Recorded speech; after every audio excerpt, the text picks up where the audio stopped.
domicilio? Yo tengo en el carro el diseño que se aprobó. Ok. Y todos los documentos y todas las cosas que hizo personal y el resto de la policía. Yo lo tengo. Vamos a mandar uno personalizado. Ajá, personalizado. You know, the only little thing that I think that we should just copy and paste yours and put like a little bit of another color inside. Your pin. Oh, yeah, we can do a different one. No, just the same one, but I mean with a little different, little touch inside to make a little like a contrast. Porque yo la dije, según venía, no le dije, pero no sé. Está bien.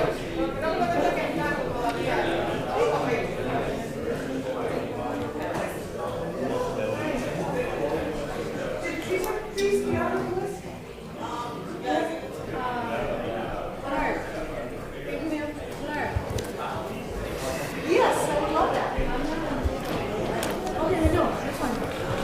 Just ready if you need it. Up to you. It's up to you. I'm gonna deal with it today. No? Have a nice day. ¿Cuál es la tuya? Ninguna. Oh, okay. Thank you. Who's next?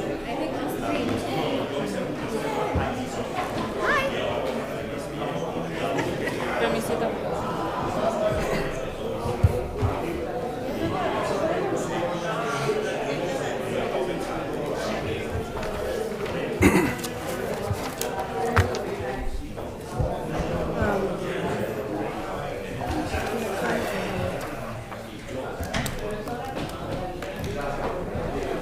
What do we have all these minutes? We don't have any minutes. I'm sorry. I do have, these ones are done. I just didn't get them out the door yet. The two, what's your name, Giovanni? That was my mind. Okay. We have to get it done by 9 o'clock. When I get home. So let's have a fast meeting, okay? Yeah.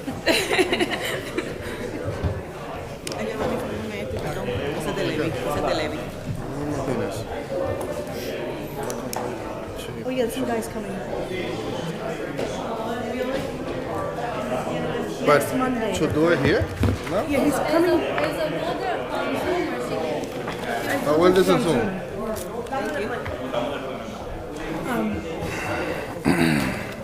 He's coming to Lawrence. I don't know if he's coming to City Hall or where he's coming. He's coming to Lawrence. Do you have any questions for Wilda? Do you want to make that request? Let me ask you: is a Wilda's position one of the one that we have a month? Oh. Oh, I hear you. I think it does. Yeah. Yeah, I know. Yes, it's 30 days. That's a problem. It's 30 days. ¿De qué es? Desde noviembre 18 tengo yo 150 pesos. ¿Y por qué no viene firmado? Siempre me olvido. Y ahora soy más joven. Hazlo, Teresa, no me.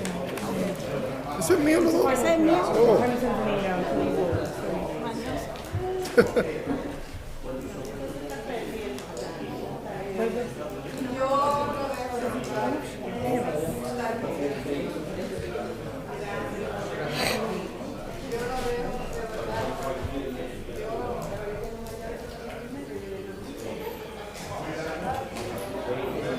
Ahí lo ven. ¿Está en la biblioteca? ¿Está en la biblioteca? Yes, that's true. No, just come over. Ya, ven para acá mejor.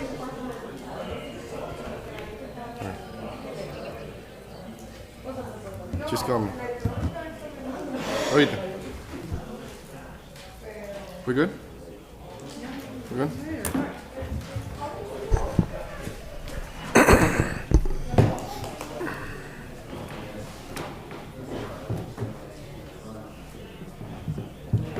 There's something in that. ¿Solo plan?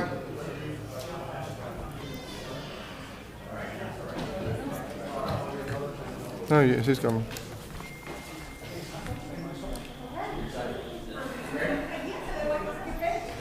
You want to start with personnel?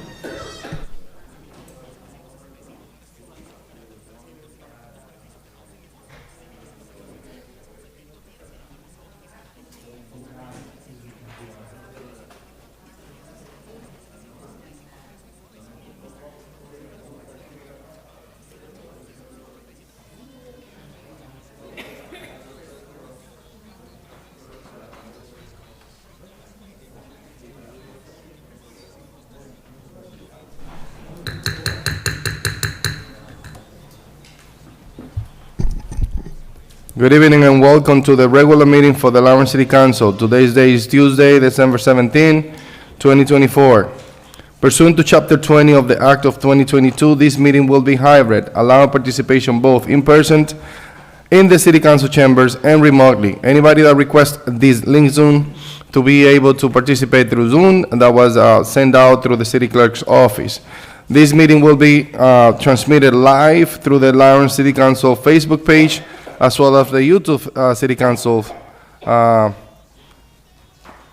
City Council page. Roll call, Madam Clerk. Councilor Levy. Present. Councilor LaPlante. Present. Councilor Luzon. Present. Councilor Del Rosario. Present. Councilor Santiago. Present. Councilor Mamo. Present. Councilor Reyes. Present. Council Vice President Infante. Present. Council President Rodriguez. Present. Please join me for a moment of silence for all those military personnel that is not going to be able to spend the Christmas with their families.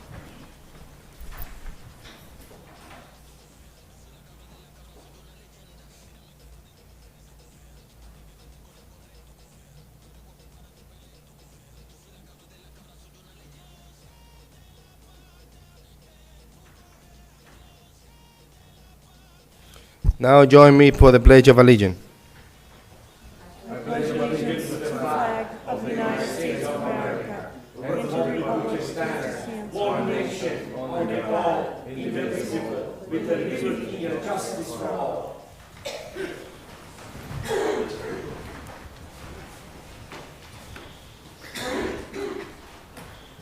Councilors, we have no minutes to approve today. And we're going to jump into public participation immediately. The public participation, the rules are as follow. Everybody that wanted to participate, and they're going to have 2.5 minutes. At the 2-minute mark, you're going to hear a beep or a sound or something indicating that you still have 30 seconds to speak. Please refer to this council as a whole, not to any individual councilors. The first person that we have on the list for today's public participation will be H. Mali. Humayun Mali, 53 Chester Street. Good evening, honorable members. In this wonderful season of joy and celebration, we, the Laurentian, proud to support Lawrence Police Officers Union. Lawrence Police, this union of pride and honor, with the impeccable leadership by Honorable Chief Bonilla, doing excellent job to protect our citizens. We are united to support Lawrence Police Union, Seniors Officers Union. Thank you for excellent job. Million thanks to our excellent DPW employees and leadership for making Lawrence a beautiful city. Because of your hard work, Lawrence is an exceptionally beautiful city. We support our inspection department employees. Thank you for excellent job. We support your union. We must hire more inspectors. Lawrence Public School, with the impeccable leadership by Honorable Superintendent Ralph Guerrero, moving forward. Lawrence teachers, you are number one. We support your awesome union. We demand the best compensation for all employees of the Lawrence Public School and teachers. Please help our homeless. Lawrence, one city, united under God. We are the best example of support of union right from firefighters, police department, DPW, inspection, and our teachers. Lawrence always strong. Lawrence always unite. We wish the best holiday season for all police officers. Proud to support Lawrence Police Union. We pray for the safety of all police officers. Thank you for excellent job. We wish the best Christmas and joyful holiday for all city employees and our police officers. Thank you. Thank you. The next person that we have is Rich Russell, Councilor Russell.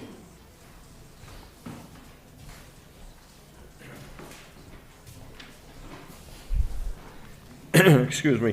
I apologize for my voice. I got a head cold. Good evening, councilors. Richard Russell, 34 Cross Street. Next. Before I begin my comments tonight, I want to post a line from a letter that Sarah B. Perez posted to the December 15th issue of the Rumbo News.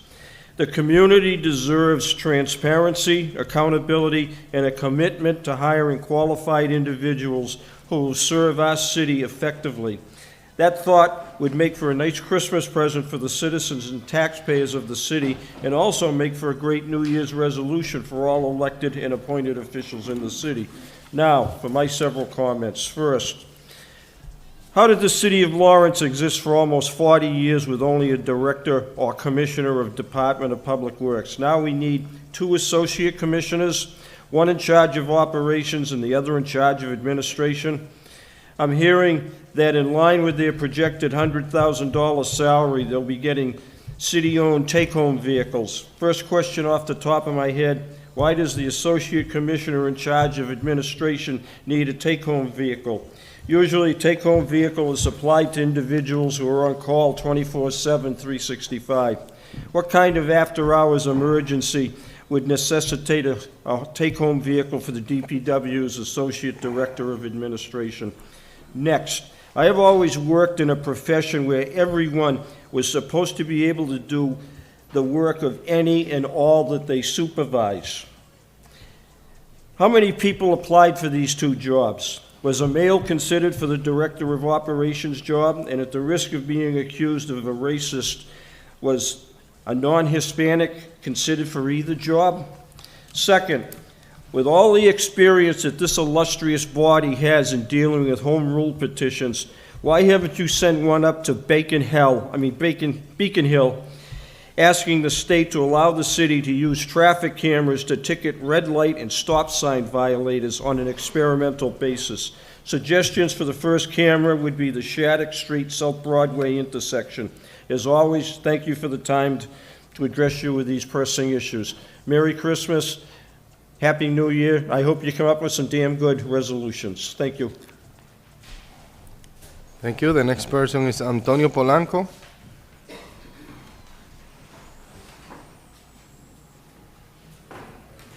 Name and address for the record, please. Hello, soy Antonio Polanco. Can I speak in Spanish? As you desire. Okay. Mi nombre es Antonio Polanco, soy presidente de la High League Softball. It's the new league. The only one league professional softball in the world. I created that league because I say, oh wow, the softball is nothing in the world. Only the people meet it to play softball for eating, drinking, not for creating something for the society. I said, okay, let me bring it, let me give something for Lawrence, something special for Lawrence. I gave for Lawrence the High League softball.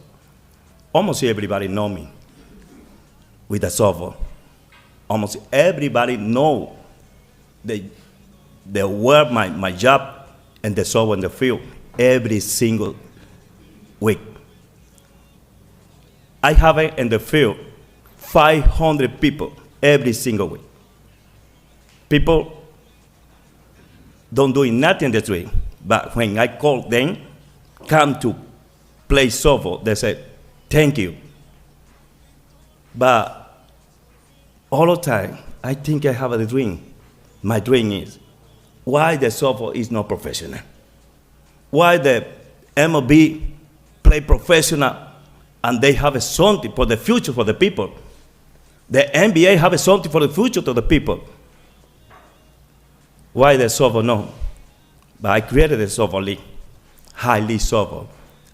I created in Lawrence because Lawrence is my city. I have them for Lawrence that the city needed in the sport, High League softball. Thank you, and Happy New Year and Merry Christmas. Thank you. The next person is Councilor Vice President Infante.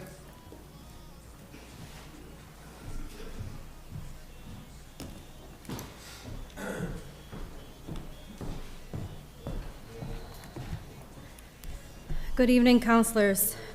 We recently, as an entire city council, received a letter from a District E constituent, Sarah B. Perez. Within that letter, she asked her district counselor, me, Stephanie Infante, to read her letter for the record. These are her words, her letter, and I am fulfilling a duty as a city councilor to read the letter that she sent and asked for me to read. Dear members of the Lawrence City Council, I hope this letter finds you well. As a resident of Lawrence for over 35 years, I feel compelled to express my deep disappointment regarding the recent approval of candidates for city positions who lack necessary qualifications, both in education and experience, yet are being offered disproportionately elevated salaries. I hold a bachelor's degree and have navigated through 3 different careers, and I have raised my 4 children in this community. Each of them has pursued higher education and established successful careers. One has a master's degree in business entrepreneurship. Another is an electrical engineer. One is a registered nurse, and the youngest is a double major in pre-law. While my family is just one example, it reflects the many professionals and well-educated individuals who live in Lawrence. We do not need to rely on hiring individuals without the required qualifications, especially when there are so many capable candidates within our community. It is concerning to witness the City Council approving such hiring practices, particularly when they seem to undermine the hard work and dedication of local residents who are qualified and eager to contribute to our city. If any of you are considering re-election next year, please be aware that the community is watching closely. We are aware of the decisions being made in our local government, and we are concerned about the implications of these choices. While I am not running for any city position next year, I want to assure you that I will be actively engaging in uncovering and shedding light in any misinformation or manipulation of facts during the upcoming campaign. In the land of blindness, the one-eyed is king, and I intend to be that voice of clarity for our community. Additionally, because I will not be able to attend the next full council meeting, I kindly ask my city council member, Stephanie Infante, to read this letter to the public so that it may be recorded and acknowledged. I urge you to reconsider the direction in which our city is heading regarding employment practices and salary allocations. The community deserves transparency, accountability, and a commitment to hiring qualified individuals who will serve our city effectively. Thank you for your attention to this matter. I hope for a future where our local government prioritizes the values and talents of its residents. Sincerely, Sarah B. Perez, 1719 McKinley Ave, Lawrence, Mass. And Thank you. again, this is on behalf of a districtee constituent. Thank you. The next person that we have is Williams Matthews.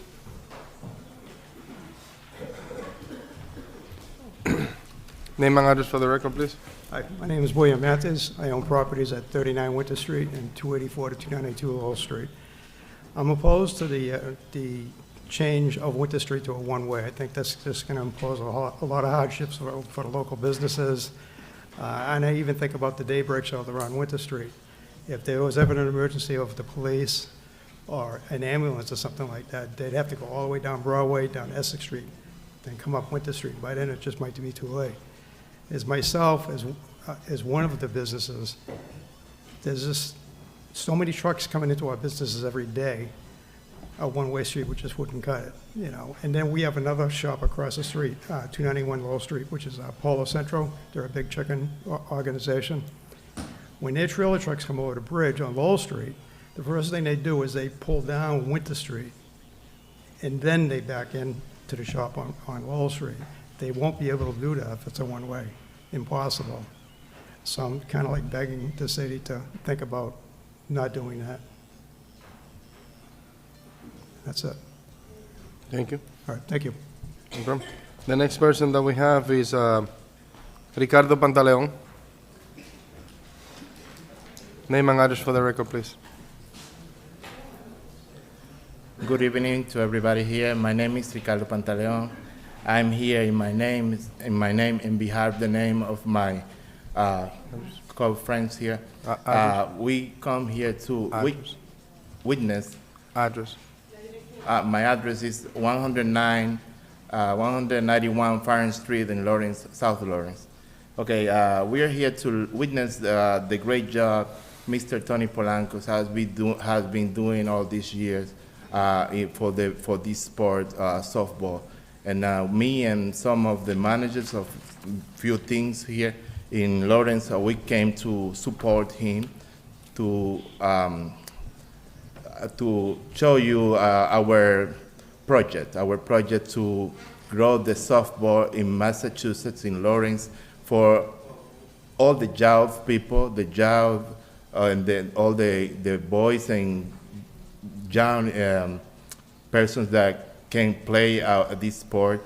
And we are trying to help the boys to be away of the bad things in the street.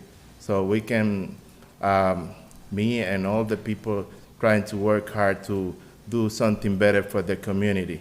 So we are here to support, like I said, to support Tony Polanco, and we have a big dream to create a great home of this sport in all Massachusetts and United States.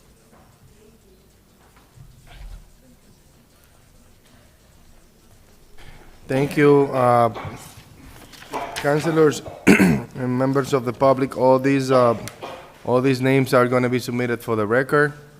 And if there is no oppositions, councilors, I would like to go to the Budget and Finance report, specifically to item 23421. If there is no opposition to that, I'll ask that the Vice President Infante to call this report. Councilor Vice President Infante.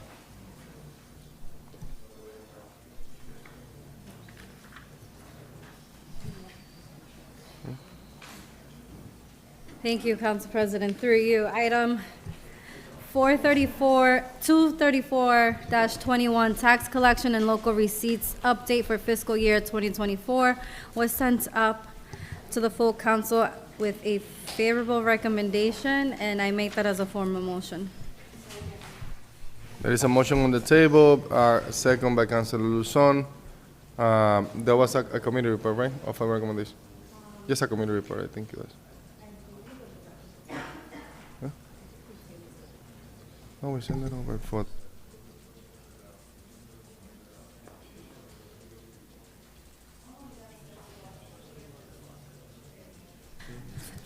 Correction, Right. Council Presidents. Actually, it was sent up as a committee report, not a favorable. So I make that as a All right, form of motion. there is a motion on the table, properly second. With that in mind, before we actually take a vote, I would like to extend that opportunity to members of the departments that are here tonight to present to us what they told us at the Budget and Finance Committee, and that way we can have a good idea as of what was the discussion at that level.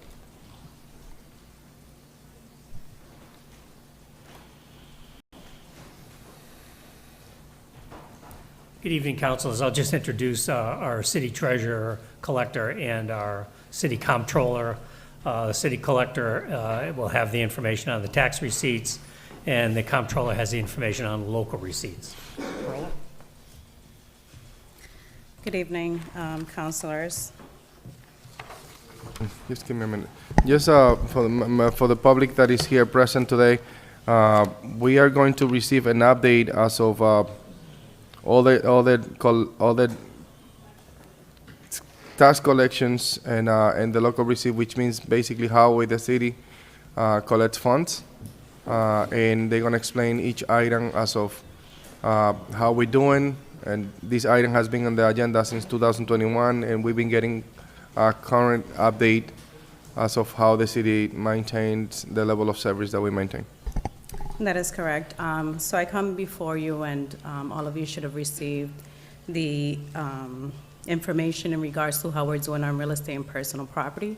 Those are billed on a quarterly basis.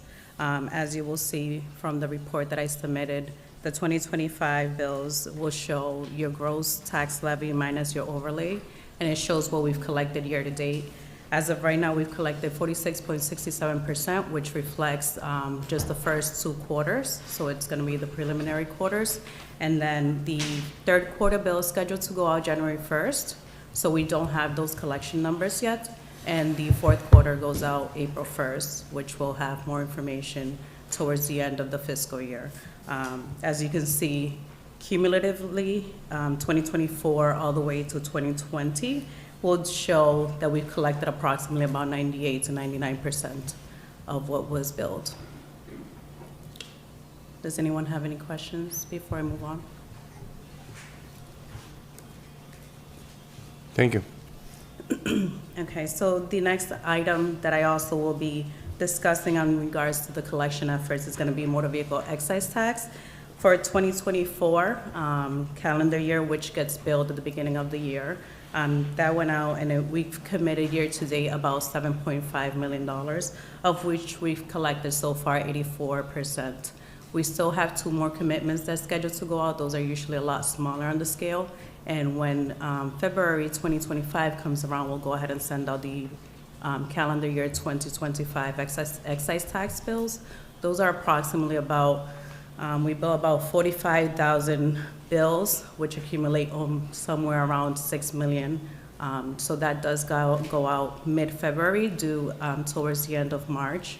I always remind the counselor to let their district know for the residents to please be mindful of these bills. If they don't receive the bills, they're still due. So if they're not receiving the bills, so please contact our office.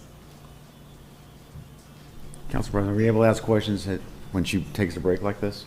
So on the motor vehicle excise tax for the Council President, motor vehicle excise tax, it has gone up dramatically over the last 4 years, as you sent in our charts, from 6 million to 7.4 million, at least that's committed. Yes. Do you know what that reflects as the number of automobiles in the city of Lawrence? It does reflect a little bit of both. It reflects the number of automobiles as well as the assessed value of the motor vehicles that are being purchased. I do have a report here that I received from our assessors, which kind of highlights more so what we received. So for the first commitment, which is the highest commitment, usually that's any vehicle that's registered as of January 1st. If we're looking back, let's say 2020, which is the last year that we have, back in 2020, the first commitment, we billed out approximately 44,000 bills, which accumulated to an estimate of 4.7 million. And for 2024, we've actually billed 50.2 thousand bills, which accumulated to 5.5 million. So it has gone up in the amount of vehicles that are being registered in the city, but also that differentiate based on the value of the vehicles. So through the Council President, what's important to really note here is the dramatic increase in the amount of vehicles. If you're saying there's 44,000 billed, that's 44,000 vehicles that are billed, correct? That you is can correct. put a 1-for-1 unit for a car or whatever the vehicle is. Yes. So we have gone up in 4 short years over 6,000 vehicles in the city of Lawrence, and we're not even looking back previously. And by the way, the anticipated new growth that we have with the resurgence of housing in the city, there's going to be a resurgence of more vehicles coming in. The good news is we're getting more local revenue. Fantastic. The not so good news is that it's not necessarily being able to offset the other costs, the congestion, and as we all know, the parking issues and trying to find parking for the people in our city. That's why we're having such a spike in resident parking permits throughout, right? So anyway, it's important whenever I hear that we put a little bit of context to the numbers. The numbers are great, but what does this really mean? Bottom line, in addition, the last 5 years or 4 years, an addition of 6,000 vehicles in the city of Lawrence. Thank you. You're welcome. All right. Any questions, councilors? Can you, I mean, as we discussed this at the Budget and Finance Committee, this is going to be added to the to the yearly report as part of it. Can you add a column as of how many vehicles approximately the city of Lawrence might have? Yes, I can definitely expand on that metric. Yep. Thank you so much. You're welcome. Yeah. Yeah, but we'll do it quarterly. Yeah, yep. All right, thank you so much. The next indicator will be the, explained by Ramona, our... Good evening, everyone. Ramona Ceballos, Comptroller. Would you like me to describe the different line items on the worksheet, or do you want me to just give an yeah, yes, overview? let's do that again, yeah. Very short. All right. Okay, so before you, we have the local receipts for the city of Lawrence. It's comparing the FY24 budget versus actual, as well as the FY25, I'm getting feedback, sorry, versus actual. So the motor vehicle excise, as the treasurer indicated, is our largest local receipt. As of FY25, we've only gotten $1.3 million, but that does not include the biggest commitment, which, as she indicated, it's sent in February. So that's when we'll receive the bulk of the funds related to motor vehicle excise. The next item is meals excise. Massachusetts imposes a sales tax on meals sold at restaurants. It's 6.25%, but the city also has a local option excise for an additional 0.75% on meals tax.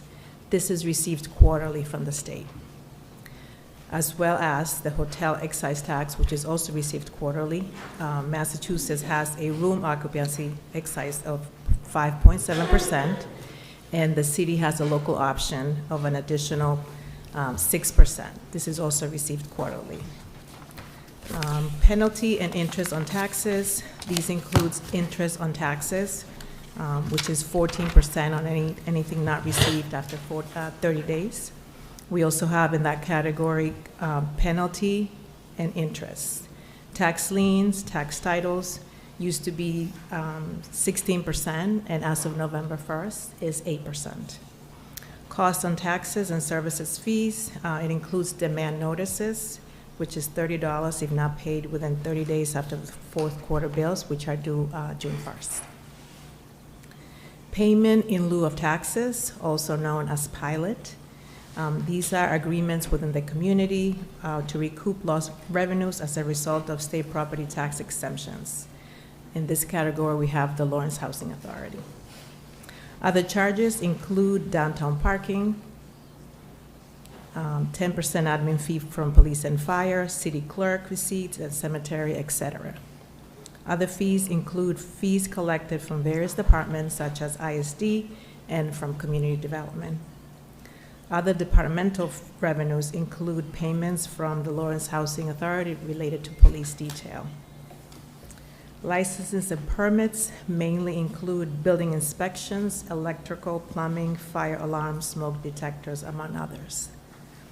Fines and forfeits include revenues from trash ordinances, towing fees, and parking violations. Investment income, profit earned from investments. Medicaid includes the reimbursements that we received for certain medically necessary services provided in a school-based setting. Miscellaneous includes miscellaneous other receipts, such as reimbursements for state-related elections, insurance claims, and other settlements, and also homeless transportation reimbursements. If you have any questions in the report I gave you, let me know and I can provide more detail. Councilors, any questions in regard to the report that you received about the local receipts? Here, no. So, thank you, Roman. Okay, you're welcome. Have a good night. All right, thank you. This report is going to be added to that I'll say quarterly report as of how we're doing as a city of Lawrence when it comes to the local receipts. At this point, councilors, I don't think that it will be a need for this item to be on the agenda since we're going to be receiving these quarterly. So I'll entertain a motion. We have a motion, but we can Motion to we can withdraw. withdraw. Second. Motion is in order. It's been properly second. All those in favor, please say aye. Aye. Any nays? The ayes have it. We're going on top of that. We're going on top of that agenda. Yeah. We're going on top of the agenda, which is public hearings. We right away going to start with the public hearings that are in line. Item 14019, which is the handicap parking at Nice Saratoga Street. Madam Clerk, please read the notice. Motion to waive the preamble. There's a motion to waive the preamble. We have to read it the first time. Yeah, we have to read it the first time. Yep. So, Madam Clerk, please read the notice. Document number 140-19, notice is hereby given that the Lawrence City Council will hold a public hearing on Tuesday, December 17th, 2024 at 7 p.m. in the Council Chambers, 200 Common Street, Lawrence, Mass. Pursuant to Chapter 2 of the Acts of 2023 and in accordance with the recently revised City Council Rule 2, this meeting will be hybrid, allowing participation both in person and remotely to accommodate participants with health considerations that prevent them from participating in person. Access codes for remote participation are available from the City Clerk, Eileen.Bernal, at cityoflawrence.com or 978-620-3230. This meeting is also available on Facebook and YouTube.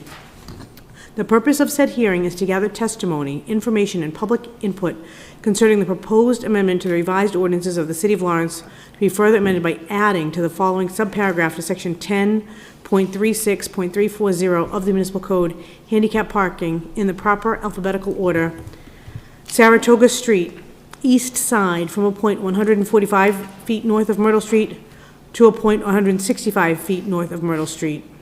Persons wishing to be heard shall be afforded the opportunity.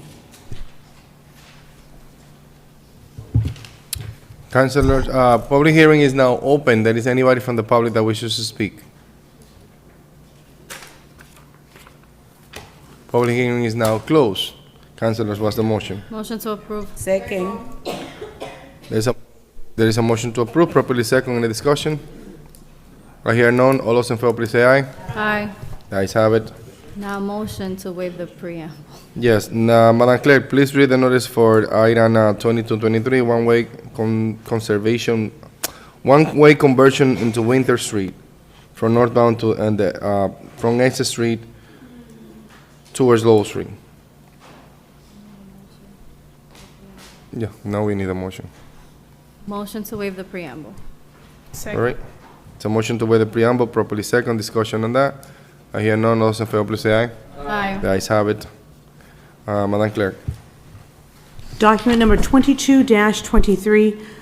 The purpose of this hearing is to gather testimony, information, and public input concerning the proposed amendment to the revised ordinances of the City of Lawrence to be further amended by adding the following subparagraphs to Section 10.28.040 of the Municipal Code, one-way streets and alleyways, to be inserted in the proper alphabetical order. Winter Street, from the intersection of Essex Street to the intersection of Lowell Street in a northerly direction. Persons wishing to be heard shall be afforded the opportunity. Councilors, we have an opening of a public hearing now open. Anybody from the public that wishes to speak? Hi, my name is William Name and Matthews. address for the record, please. Yep, my name is William Matthews. I own properties 39 Winter Street and 284 to 292 Lowell Street. I spoke earlier about this. The one-way on Winter Street would really be a hardship for all the businesses on that street. It's all automotive related, and we all have tow trucks or trailer trucks delivering our supplies every day. We have another big business across the street from us that actually drives their trailers down Winter Street in order to back up to the dock on Lowell Street. So he would be screwed, no other way to put it. And that just would be a problem for all of us. And then you have the daybreak shelter on Winter Street, and, God forbid you ever needed, police or an ambulance down here. No, they're right on Lowell Street, it's just up Lowell Street, take a left, done. Otherwise, you gotta get on Essex Street, you gotta get on Broadway, Essex Street, then bang right onto Winter Street, and then all that traffic's gonna be there. Good luck with that, I think this emergency services is going to be a big thing for all the businesses, I think going with one way would be a big mistake. And that's how I see it, and I just wanted to share that with you tonight. Okay. Thank you. Thank you. Anybody else from the public that wishes to speak? All right, public hearing is now closed. Councilors, I'll look for a motion to table. Motion to table. There's a motion to table, properly second. No discussion on the table matters. All those in favor, please say aye. Aye. The ayes have it. Madam Clerk, please read the notice for item 43124. Guys.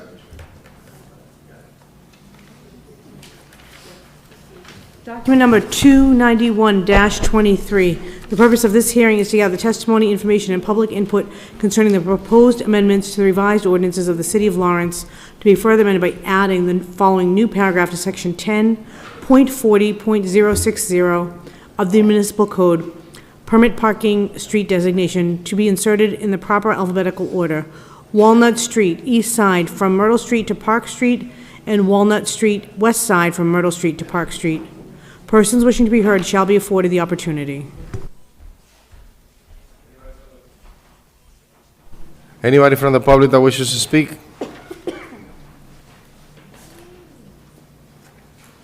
I hear none at this point. We close that public hearing. Public hearing is now closed. Councilor, what's the motion? Motion to approve. Second. There's a motion to approve item 29123. It's been properly second. Discussion on the approval. I hear none. All those in favor, please say aye. Aye. The ayes have it. Item 43124, the removal of 15-minute parking signs, delete ordinance from 38 Avon Street. Madam Clerk, please read the notice. The purpose of this hearing is to gather testimony, information, and public input concerning the proposed amendment to the revised ordinances of the City of Lawrence, to be further amended by deleting the following subparagraph to Section 10.36.260 of the Municipal Code, 15-minute parking. Avon Street, south side, from a point 70 feet east of the intersection with Trinity Street to a point 90 feet east of the intersection with Trinity Street, between the hours of 6 a.m. and 5 p.m., Monday through Friday. Persons wishing to be heard shall be afforded the opportunity. Anybody from the public that wishes to speak on item 43124? I hear none, so at this time I close the public hearing. Councilors, what's the motion? Motion to approve. Second. There is a motion to approve, properly second. Discussion on the approval. I hear none. At this point, I call the questions. All those in favor, please say aye. Aye. Any nays? The ayes have it. Madam Clerk, please read the notice for item 49824. Document number 498-24, the purpose of this hearing is to gather testimony, information, and public input concerning the proposed amendment to the revised ordinances of the City of Lawrence, to be further amended by deleting Section 2.04.135 in its entirety and replacing it by adding the following Section 2.0.135 of the Municipal Code, Department Heads' Annual Reports. Department Heads' Annual Reports. The heads of the following departments shall provide yearly reports to the City Council: Budget and Finance Department, Fire Department, Inspectional Services Department, Personnel Department, Planning Development Department, Police Department, and Public Works Department, Animal Control, Council on Aging, Elections Division, Information Technology, Lawrence Municipal Airport Commission, Licensing Board, Public Library, Purchasing, Recreation, Tax Collector, Treasurers, Veteran Services, and the Water and Sewer Department. Reports will outline but not be limited to key performance indicators, pertinent budget data, relevant administrative measures, and will summarize key goals for the department and strategies and measures being taken to accomplish them. Reports required to be submitted shall be submitted on April 1st of each year and shall cover the period from April 1 of the previous year until March 31st of the current year. To the extent that there exists any ordinances to the contrary, they are hereby repealed in that respect only. Persons wishing to be heard shall be afforded the opportunity. Anybody from the public that wishes to speak on this matter? I hear none, so at this time I call it, I'll close that public hearing. Councilors, what's the motion? Motion to approve. There is a motion to approve. Can I hear a second? Second. Discussion. Properly second. Discussion. Council President? Councilor Expressing Infante. Thank you. My question is, what's going to be the process for those departments that don't submit anything? So far, The only department that has been consistently submitting their quarterly reports, and I understand that for some departments quarterly is a lot, but that's currently the requirement, has been the fire department. The police department used to be consistent. I don't remember the last time we received one. I don't remember the last time we received one from DPW, from ISD, and the Veterans Department, and all of these departments. The only one that's been consistent is the fire department. And I know that we asked our confidential secretary to consistently send out reminders to these department heads. So what are we going to do now? For me, I see this as doing the department heads a favor, giving them more time. But what happens if they continue with this pattern? That's a question. I will answer that question. That is the lack of respect to the council. That's what it is. I mean, there is a requirement that the council is supposed to receive and a quarterly report. And when that ordinance was written, it didn't mean the city council.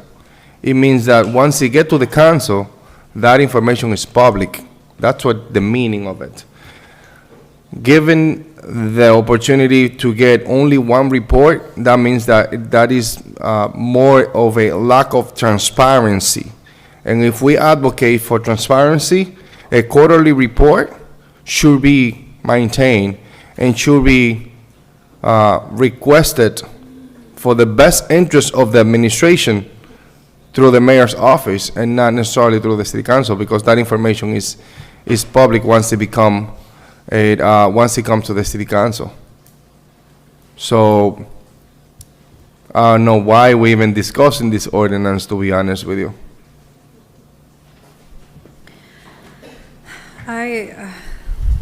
I understand the logic behind it. I'm just reading this list.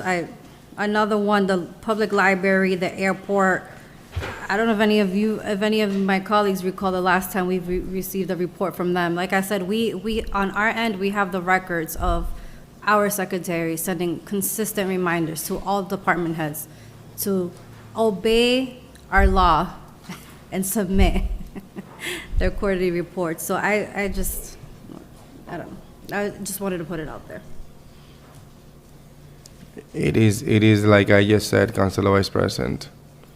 It is unfortunate that we actually have to go through this situation. I remember that I started having this discussion aggressively while Councilor Payano was here, and he was a bit advocator to have those quarterly report in place, to a point that it is a matter of just probably some time compiling the report on a quarterly basis and then putting it all together on the final report will be easier. But I mean, we haven't been receiving those. That means that the public haven't been receiving those. And I think that for the best interest of the community, it will be essential to have those quarterly reports. My last comment. I know we are a municipality. Thinking business-wise, in management, and I've been part of many quarterly reports in my career.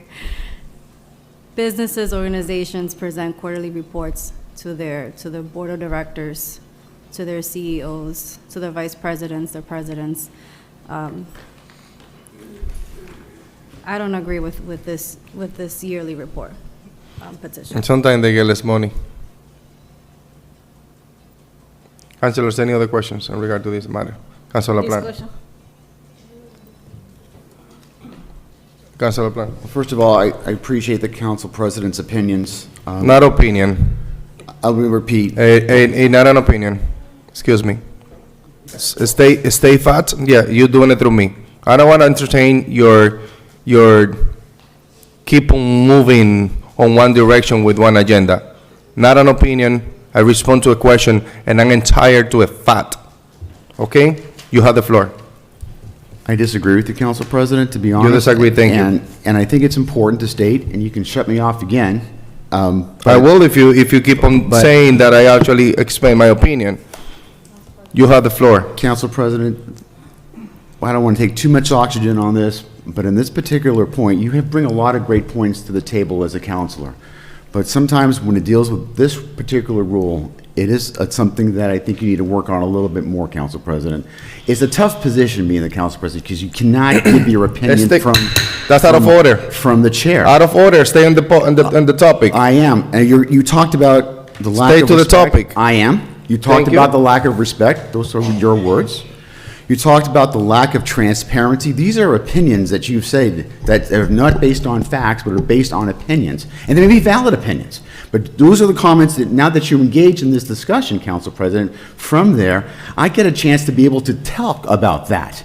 Because those are the points you brought up. I respond to a question. It doesn't say. I respond to a question. You're not in order. I respond to a question. I'm not going to entertain it. So, Council President. I'm not going to entertain it. I respond to a question, bottom line.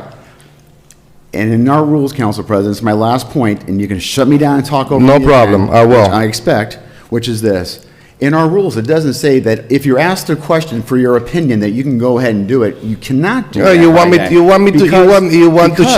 to just stay quiet. Because it's not going to happen, Councilor LaPlante. What you can do, Council President, there is a tool. You can give the gavel to the Vice President and allow yourself, if you want to engage in the debate, you're supposed to be you're not supposed to be biased on any particular side. You're supposed to be like a referee, allowing the conversation to go unadulterated and making sure that the flow of information is going between the council. You're not supposed to be picking a side. The side that you pick is on your vote. That's when you pick a side. We let everybody know how you vote. But if you want to express an opinion, you have that right. But you must give the gavel to the Vice President. That's what our rule says. And now I want to speak to the matter at hand. And the matter at hand is that the Council Vice President makes a good point as well, and I totally respect where she's coming from. A couple of things. What this does not do, it does not stop us from asking department heads for information at any time. It doesn't have to be quarterly. So if there's something that we want to know, like for example, earlier this evening, we wanted to find out how many vehicles were in that the treasurer has. Well, we're not going to wait for a quarterly report. We're going to get that, hopefully, that information sooner rather than later. And we're going to get that. There's information that we want that we can ask at any point that we can get. It does not stop us from that. And the timing of this is important. It's right before the budget. When do we get most of the stuff that we talk about each department? We go through each department at budget time. That's when we really start digging in and finding out, what are we doing here, what's happening at this location. We ask a lot of very pointed questions, and the timing of it is such where we're going to get that information at the budget time, which is the most important time to get that information as we start making decisions. So that's the reason for this. I don't disagree with the fact that there's maybe a lack of doing things in the right way, but if we're going to be, in my opinion, having served here for a while that I have, again, my opinion is this. I think it's much more important to get that end of the year report when I look at everything and when the budget is due. That's critical to me. And in the meantime, during the rest of the year, if I've got something I want to find out, I'll get that information. I'll ask for it. All right. Thank you. Councilor Santiago, you have the floor.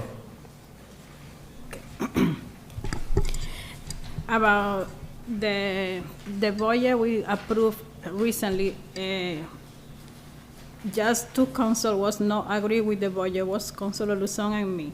And we was to put a lot of money to different departments, and they didn't make the report when they supposed to make it. But the cemetery, we didn't put in money, more money. They still have the same money in the budget, and they sent to us the report on time, and nobody mentioned it, and nobody asked about it. We can see in this budget how many people passed away, how they died or something like that, and we got it on time. I think we are to put more money in the department, and they don't really, they don't really doing this job maybe on time. Or I don't know if it's on time or late, but they don't do it. And we don't have to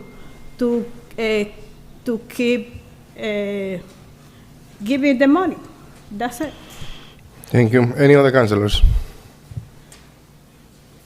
All right, at this point, if it is no other question from the councilors, I'll call the questions. All those in favor, please say aye. No. No. Madam Clerk, please read the, call the roll. Through you, Mr. President, I'm very confused. What is the item? Okay. The I'm very item confused is item 49824, which is a requirement for the department to report only annually, not quarterly, as they're supposed to.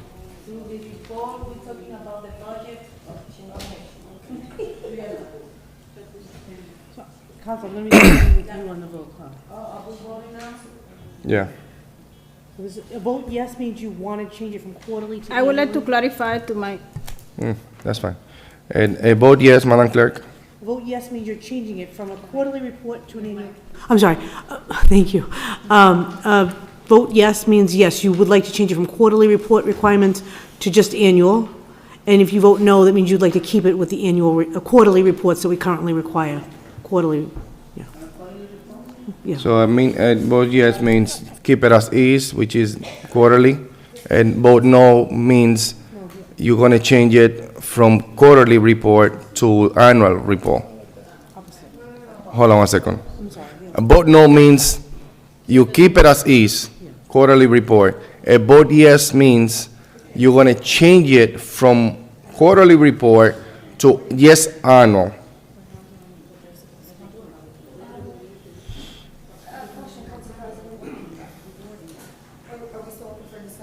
No, we're just gonna call the vote, so. It is, you have clarification, Madam Clerk, do you mind clarifying? Okay. So Councilor Reyes, we're going to start with you. You're voting no. Councilor Reyes is voting no. Councilor Marmal? No. Councilor Santiago? no. Councilor Del Rosario? Yes. Councilor Luzon? No. Councilor LaPlante? Yes? Councilor Levy? No. Councilor Vice President Infante? No. Council President Rodriguez? I vote no. Motion fails. What was the count? 2-7. 2-7. All right. Now we're gonna go on top of the agenda, item 55224. Madam Clerk, please read the notice.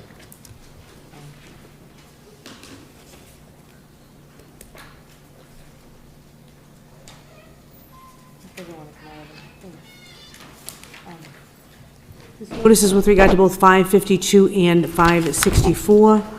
The purpose of this hearing is to gather testimony, information, and public input concerning the proposed amendment to the revised ordinances of the City of Lawrence, to be further amended by deleting the following subparagraphs of Section 10.36.340 of the Municipal Code, handicapped parking. Document number 55224 is Ames Street East Side from a point 40 feet northerly of the intersection with Texas Avenue to a point 60 feet northerly of the intersection with Texas Avenue. And document number 56424 is Atkinson Street South Side from a point 65 feet westerly of the intersection of Tyler Street to a point 85 feet easterly of the intersection of Tyler Street. Persons wishing to be heard shall be afforded the opportunity. Public hearing is now open. Anybody from the public that wishes to speak? Public hearing is now closed. Councilors, what's the motion? There's a motion to approve, properly second by Councilor Santiago. Discussion.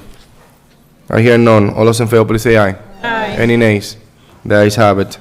Item 56424, Madam Clerk. So the public record was, the public notice was just read into the record, so I don't know if you want All to go right right, to the... so we are going to entertain a motion for item 56424. Motion to approve. There's a motion to approve, properly second by Councilor Santiago. Any discussion on this item? I hear none. All those in favor, please say aye. Aye. Any nays? The ayes have it. Item 56624 and item 56724. Are they both on the same public hearing? All right, let's hear them both. The purpose of this hearing is documents 56624 and 56724. Document 5, the purpose of this hearing is to gather testimony, information, and public input concerning a petition presented by the Massachusetts Electric Company doing business as National Grid, requesting the City of Lawrence, Mass. By and through its city council members for permission to locate poles, wires, fixtures, and/or underground conduits, including any necessary and sustaining and protective fixtures along and across the following public ways. Document number 56624 is to install underground conduits under Essex Street near Newbury Street. The reference is 30891341, placed by David Johnson, National Grid. Document number 56724 is to install underground conduits under Lowell Street near Hampshire Street. The reference number is 30982509, placed on the request by Dave Johnson of National Grid. Copies of the relevant plans for the above petitions are on file with the Office of the City Clerk and may be viewed upon request. Persons wishing to be heard shall be afforded the opportunity. Anybody from the public that wishes to speak? Public hearing is now open. Anybody from the public that wishes to speak? There is none. Now public hearing is closed. We're going to entertain two motions. Entertain a motion for item 56624. Councilors? To approve. There's a motion to approve. Can you hear a second? Properly second. Discussion on this item. I hear none. All those in favor, please say aye. Aye. The ayes any nays? The ayes have it. Item 56724. Entertain a motion for that. Motion to approve. There's a motion to approve. Properly second. For Councilor Santiago, discussion on this. I hear none. All those in favor, please say aye. Aye. Any nays? The ayes have it. We're going straight to personnel. We have people here. We have a total of four appointees today. And we're going to personnel, Madam Vice President Infante and the Chair for the Personnel Committee. We're going to entertain the first item, which is 57924, which is the extend the 90-day temporary appointment to Melix Bonilla, the Chief of Police. Madam Vice President Infante and the Chair of the Committee. Thank you. Through you, Council President. The Personnel Committee met last Wednesday. We discussed item 579-24, extend the 90-day temporary appointment of Melix Bonilla as Chief of Police, and it was sent up with a favorable recommendation, and I make that as a formal motion. Second. There is a motion on the table, properly second. Any discussion on this, Councilor? Discussion. Councilor Luzon. I just want to make a comment in regards to the committee search for the chief. We're still waiting for answers from the mayor's office. I have received many calls in concern to that. I think it's time for the administration to give us an answer. We don't have any update. We haven't received any update since they mentioned it. And it's concerning. I do appreciate the work that Chief Bonilla is doing, but I think the community is asking for a process, and I strongly believe that this administration should at least give them an answer. Thank you, Council President. Thank you, Councilor Luzon. Now, Councilor Santiago. Yes, I would like to call the chief. All right, Chief. Name and address for the record, please. Green Council, Melix Bonilla, Lawrence Police Department, Acting Chief of Police. All right. First of all, I want to say thank you for your job. You are doing a really good job. You answer many calls that I do from my constituent ask me to request you. And the first question that I have tonight is about the recently missing car and around my district, and they are expecting some notice about the police or some campaign to alert the community. They expecting what solution have the police department about it? I got some numbers I want to give you, and then I get into what we're doing at a time. Is that all right? Okay, so car brakes on October 2024, there was 13 cars stolen compared to only 7 in September. Of these 13 motor vehicles, 8 were recovered, 3 were recovered in the city, and 5 were recovered outside the city. 4 of these vehicles were stolen with the keys in it. So what usually happens in this winter month, and we do this every year with our community, is that people go out, or before they go to work, they turn their vehicle on, and then you have people walking around the city, and when they see that opportunity, they take it. So what are we doing about that? I could also tell you that just in November, okay, we had 5 motor vehicles stolen. 8. Out of those 8, 5 were stolen and recovered in the city, 4 were recovered out of the city, and 1 in Medellin. So out of those vehicles, 5 were stolen with a kid inside. So see where we're going with this? So what have we done? On October 26th, we put a post in the Facebook account of the Lawrence Police Department informing the public that in this month, this coming month, not to leave any belongings in the vehicle. Don't leave your car open. Don't leave it on when you go to the stores. And that's what's usually happening. And I was talking to someone today here, and it slipped my mind that some of these vehicles are delivery vehicles. They do Uber and Lyft, and they go get deliveries, and they leave the car on. And it's a crime of opportunity. And we have been advising our people during our neighborhoods meeting. Tomorrow morning, I was invited to a local radio station to speak about this issue. And the number one problem is people leaving the keys inside the vehicles. And there's a crime and opportunity. We posted it. I'm going to repost it tomorrow. We talk about it in the neighborhood meetings. People call me. I tell them what the problem is. Some of you have called me, and you know the issue. So sometimes we publish that in local newspapers, advising people, do not leave your cars on. Not only it's not a good idea, if you leave your car on and it gets stolen, we have to issue a ticket. And that's going to be a problem with your insurance company. If you report your car, stolen, you say, well, I left my keys in it. Sometimes they don't want to pay you. So this is the problem that's for years have persisted in our city. And I have an idea, I have a plan that I want to put in place starting next week. And I can tell you about it in public because it's an operational plan that we have in mind. We've done it before. I just remembered this morning. And I said it would be a good idea to put it in place. Does that satisfy your question? Yes, thank you. Any, you set? Any other councilors that wishes to speak or ask questions to the Chief of Police? Councilor LaPlante. Thank you very much. This has less to do with the acting chief, Bonilla. Can you hear me? Yes, sir. I can. So this has everything to do with the funding for the police chief's position. And I did ask you this beforehand, and I don't mean to spry this on you, Chief. My understanding is that we are currently paying your salary for the police chief and another police chief's salary. Is that still true? I think this is a question for the Capo. Is he here? He's here. Oh, I didn't see him. Then I'm all set with you then. Okay. Thank you. So, Capo, thank you. So, we are paying for the police chief right now, correct? Mr. The acting police the chief. acting That's police right. chief, yes. The money that we're paying for the previous police chief, is that coming out of the police department's budget? Yes. So, I just want to make it known now, Capo, that that's a concern of mine because I don't know how long has this been going on. 3 months, 6 months? It's been a while, and this is our second time now that we're trying to, Mr. Bonilla to continue.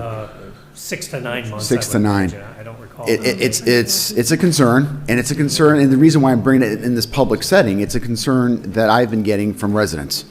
And as their mouthpiece, I need to tell someone in authority that that's a concern, and that we need to figure out what we're doing. That kind of money that we're spending, we're not getting anything out of it, is not a good expenditure of money. And I'm asking this administration, through you, to find a way to spend our money properly and responsibly, because that's money that we could be using to hire more police. There's things in my district I'd like to see happen as well. There's a lot of things we could do with that. And it's not a rank and file member, it's one of the top positions, and it's a lot of money, frankly. So I'm not looking for a comment unless you have a solution. I'm willing to listen. If you're going to tell me, oh, that's tomorrow, we were planning on changing that, I'm interested in hearing that, but I think it's important for you to hear. Thank you, Council President. Council President. Yeah, Councilor Son, yes, I will extend that opportunity to you, but before I do that, I need to see if there is anybody else from the first round that wishes to speak. Anybody else that haven't speak yet? Councilor Son. Acting Chief Bonilla. Yes. It's part of your job responsibility to revise your budget. How do you didn't answer Mr. LaPlante, Councilor LaPlante question in regards to former acting chief, what is his name? Castro, getting paid. Do you take a look at your budget? It's not that part of your responsibility? Well, like the CAF already answered that question, and it's in the budget. But did you, Acting Chief Bonilla, did you take a look of your budget? I have been looking at the budget. Well, how come you're not aware of, you don't have an answer for this? The question they're asking is, why are we doing this? And it's a question for the administration and the CAFO, not me. With all due respect. No, thank you for your answer, but I think as a acting chief of your department, you should be able to answer a simple question of who's getting money from your budget. It's just my opinion, but thank you so much for what you do. And may I ask a CAFO a question, Council President? Thank you, Acting Chief Bonilla. Mr. CAFO.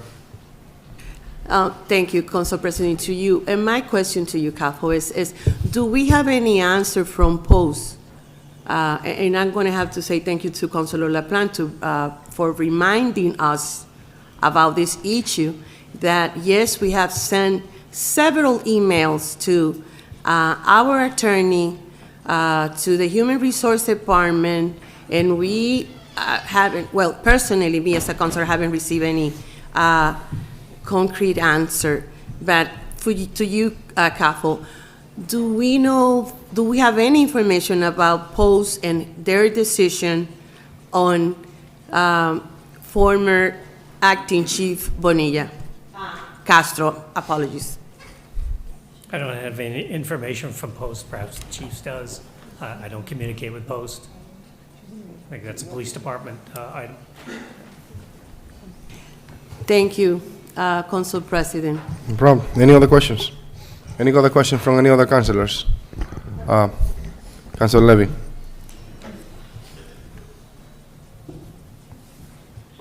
Thank you, Council President. Through you.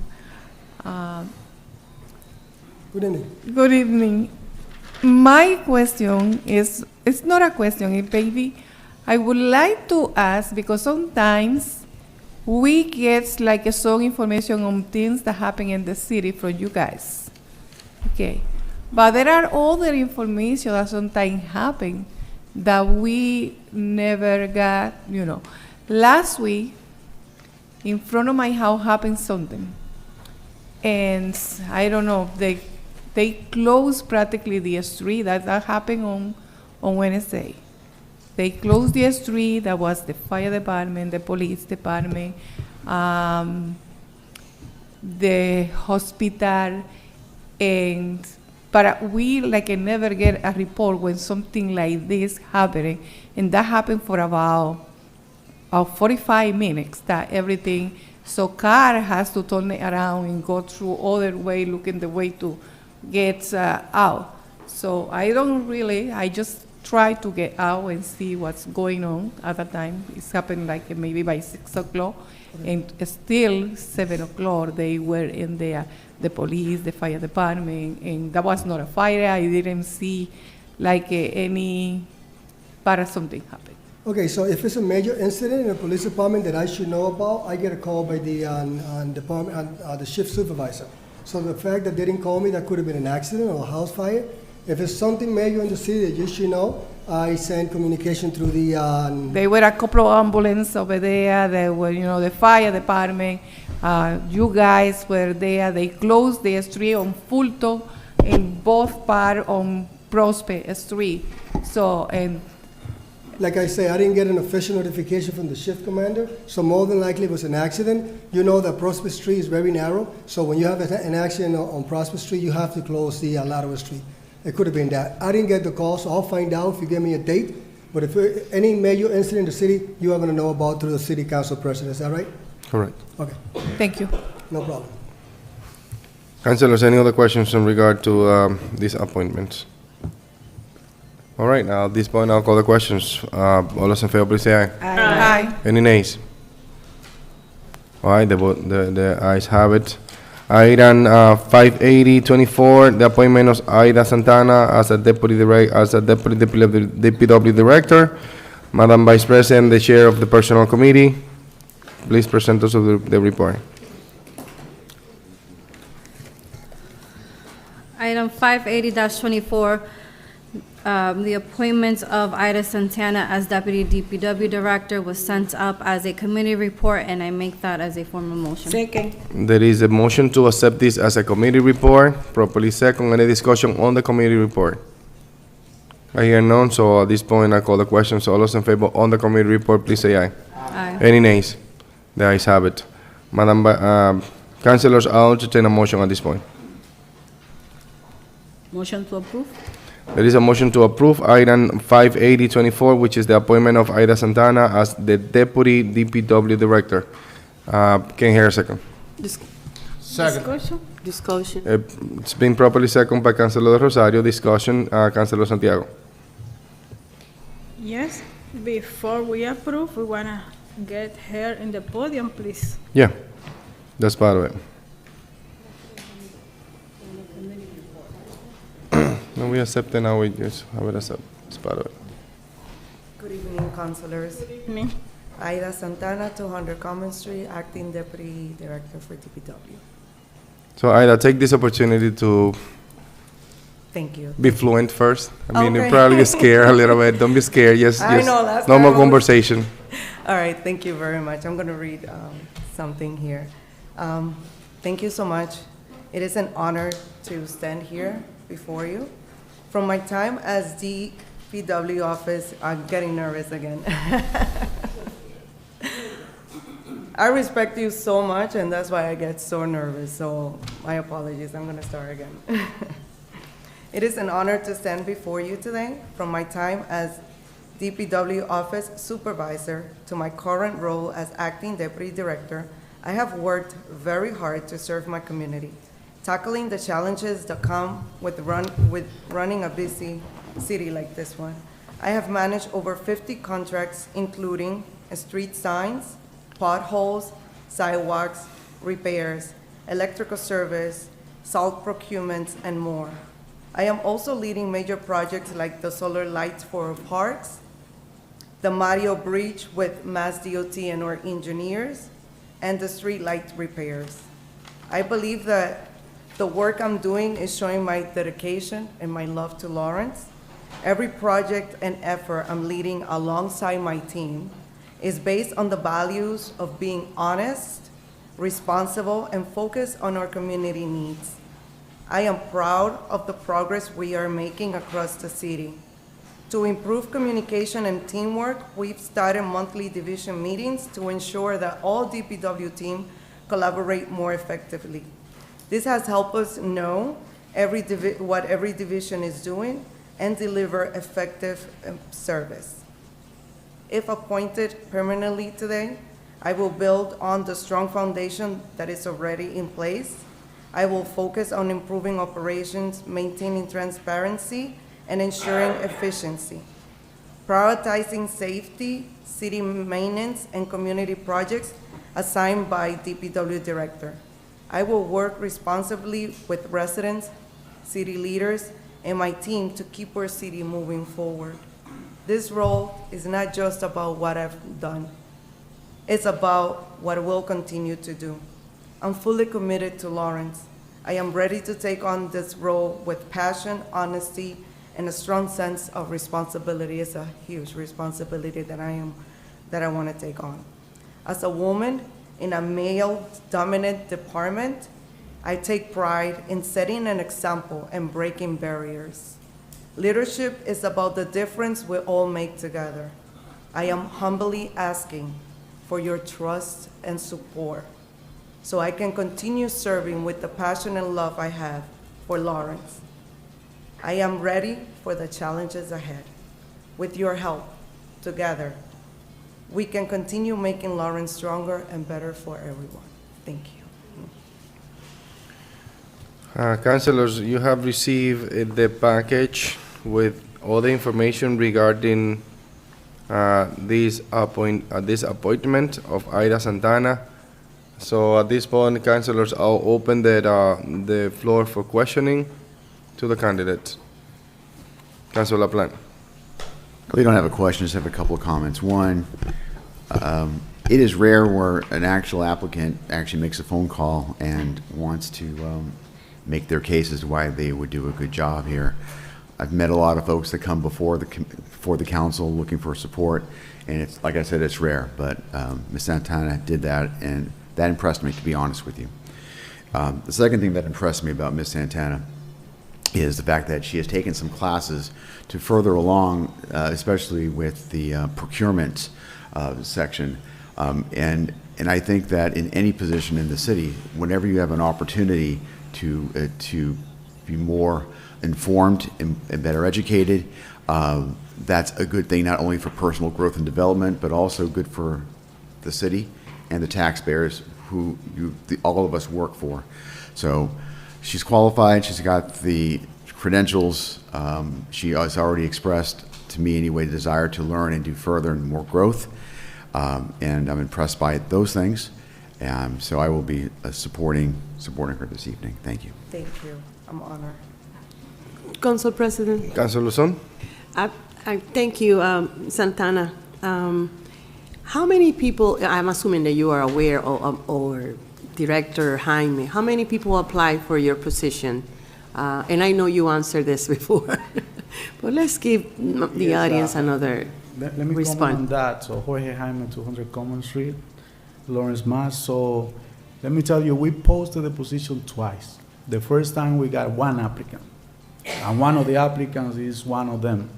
So we decided to post it twice. We got 3 applicants, and 2 of them are the 2 women that are in front of you tonight. So there were 3 applicants, and there is 2 positions opens, and there is 2 applicants in front of you tonight. So Director Jaime, only 2 people responded. Is that accurate? Or only 2 people responded? 3.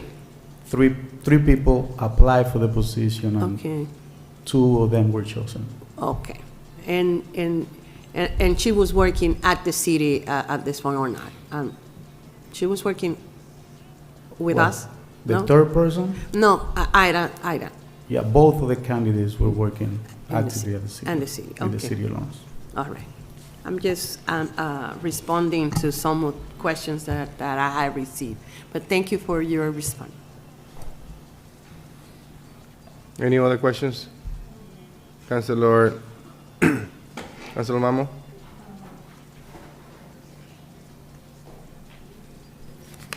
Director, I'm going to target some of my questions towards you, and then I'll segue into Ms. Santana. And this is just to gain clarity in terms of the documents that I have before me. One of the documents, I'm seeing that the deputy director shall have a minimum of 5 years of experience and shall be a high school graduate.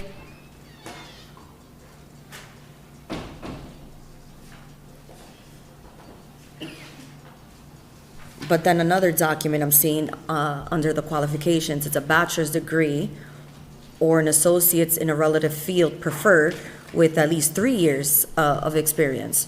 So I'm trying to kind of gain understanding as to which of the 2 are the criteria that we're following. So the ordinance is asking just for the high school diploma. So when we post the position, we add some more requirements, trying to attract better candidates. So, and we put prefer. If we don't find that, we just go with the qualifications that are in the ordinance. Okay, so just to make sure that I understand correctly, the ordinance is requiring just the high school? diploma. But then based on the job posting itself, you guys had elevated those requirements? Then we have, we add some more requirements in the posting that we have. And I'm assuming you guys did that to pretty much open up your field of candidates that are applying for the position? That's correct. Is that correct? Okay. My second line of question is,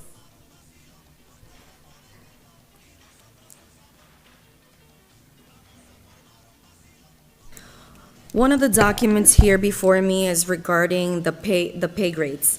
And I'm seeing that for the deputy director, it's a pay range of 100,100 to 145,600. And then I'm seeing comparable communities, correct? So in these comparable communities, I'm seeing that for the city of Lawrence, we are relatively pretty high considering the average of the majority of the comparable communities that we have listed here. Do you happen to have the information in terms of how many of these comparable communities also have 2 deputy director positions? So there is communities that they do not have 2, they have more than 2. So what they do is they call every supervisor, they call a deputy in order to have, better salaries because it's a tough job. So sometimes just call a supervisor to not give you a lot of, good candidates for the position. That's why we have lost a lot of our employees, like the capital asset manager, like the city engineer. We haven't been able to get one because our salaries are very low for those positions. That's why our city engineer went to Methuen to be the deputy director, and he's probably making double the money that he was making here.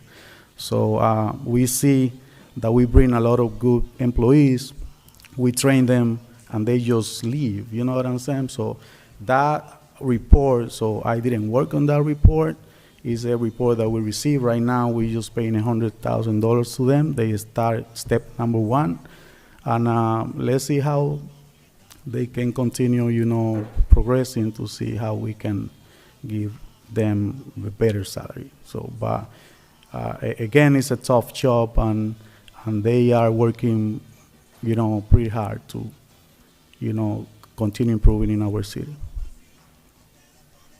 Okay, I'm gonna segue into Ms. Santana.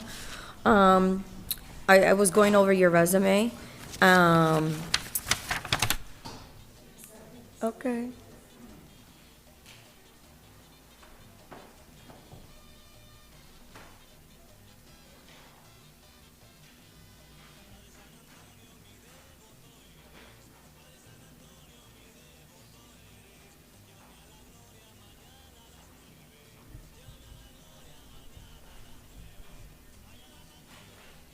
I kind of remember what I wanted to say. So I'm looking at your resume, and I'm looking at your previous positions. So I just want to gain an understanding, with your own words, how would you compare, the experience from your previous positions that you've held? Because I've noticed it's completely different in the industry that you're in right now with being in DPW. I'm seeing a lot of law-based background on your end.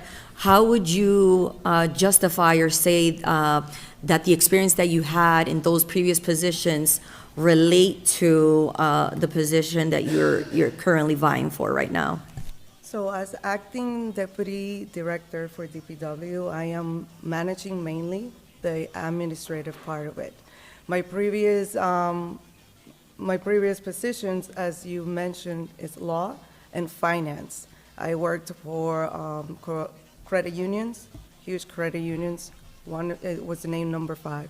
So my background is on finance and legal administration. How that transferred to what I do now, one of the main areas is contracts. I do the contracts for DPW, and that obviously involves knowing, not that I'm not a lawyer or anything like that, but knowing a standard of law. Knowing dates, deadlines are imperative for the city. If we miss a deadline, that means that we might have problems with our budgets or the services that we are providing to our constituents. So that's how my previous skills transfer to this new position.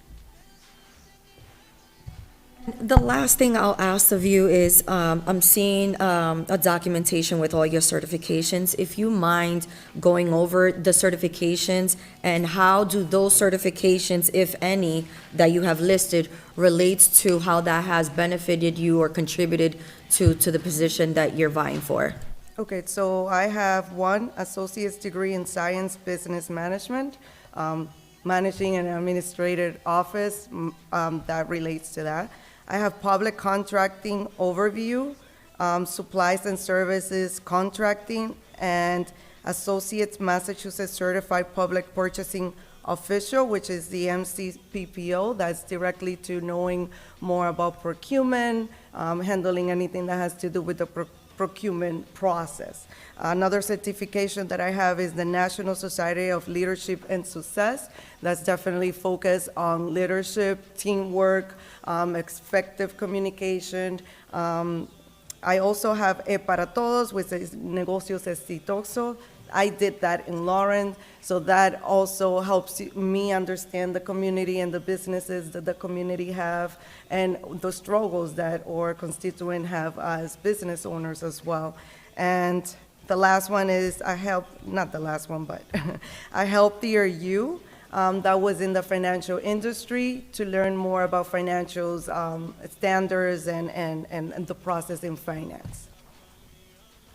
Thank you so much for the clarification. I think it's important to kind of gain an understanding, considering that some of us, when we're reading a resume, we may not have a full picture as to how those previous experiences come into play with the position that you're in right now, and how it would be a positive contribution to the role that you play. So thank you for that explanation. Thank you, Councilor.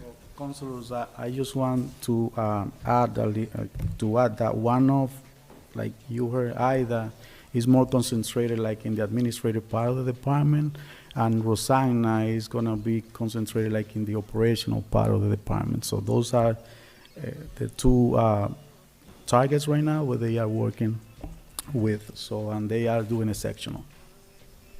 Director, are you able to disclose their current salaries?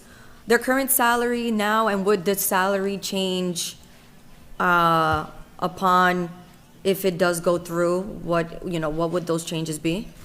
So I'm not sure right now. That's something that we had to discuss with the salary, with the CAFO that is here, and it has to be in the budget.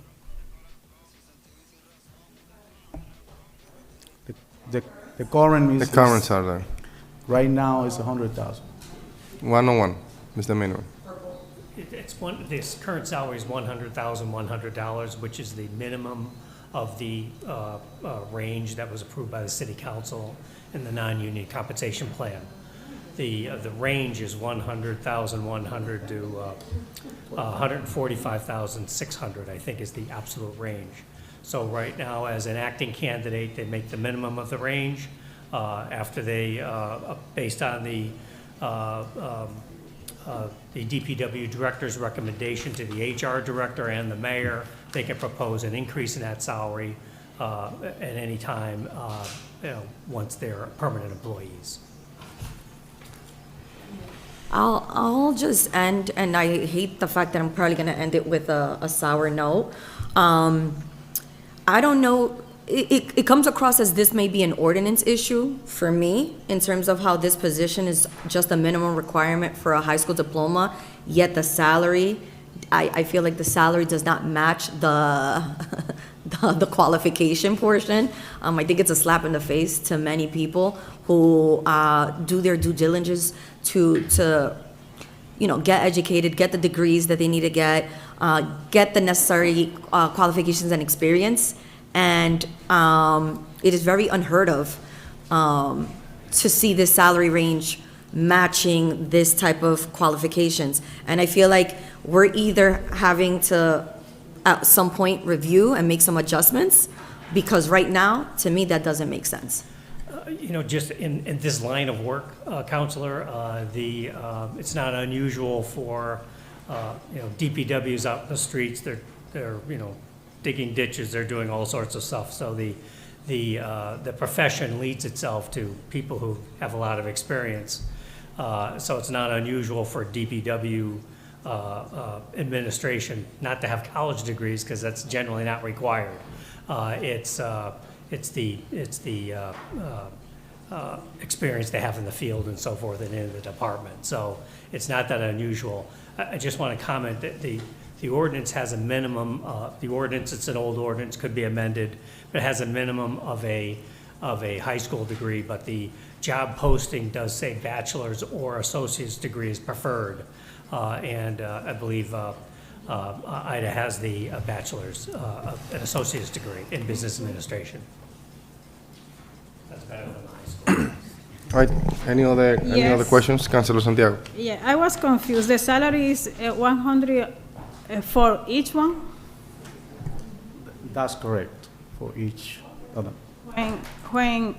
That's for you, Director. When you was talking about the other city have better salary, but they have the degree engineer, they have the license. So as the council said, they do not have to have those degrees. It's based on the experience and in the field. So we posted that we prefer a little bit more of the requirements that we have in the ordinance. So just as a reminder, so that position was created before me, so it was already in place, and we asked for a little bit more than the requirements that we found. I think if we promote or improve to give that salary for the people really doesn't have the title, the degrees.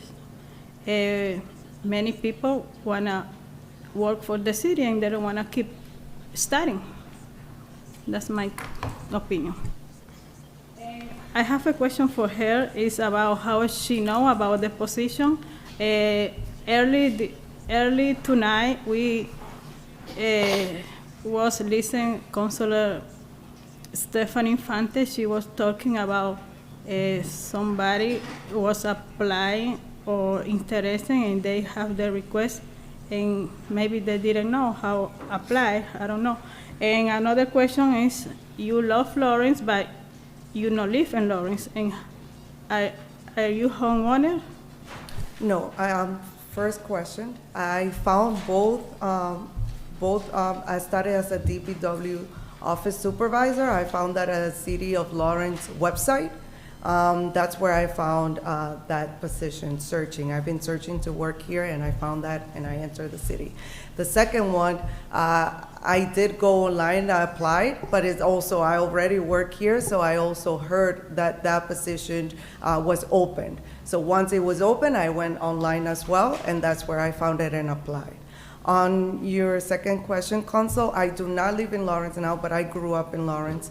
My parents came to Lawrence in 1990, and they had 3 jobs before they opened 2 businesses in Lawrence. My father being maybe the second Hispanic mechanic shop in Lawrence.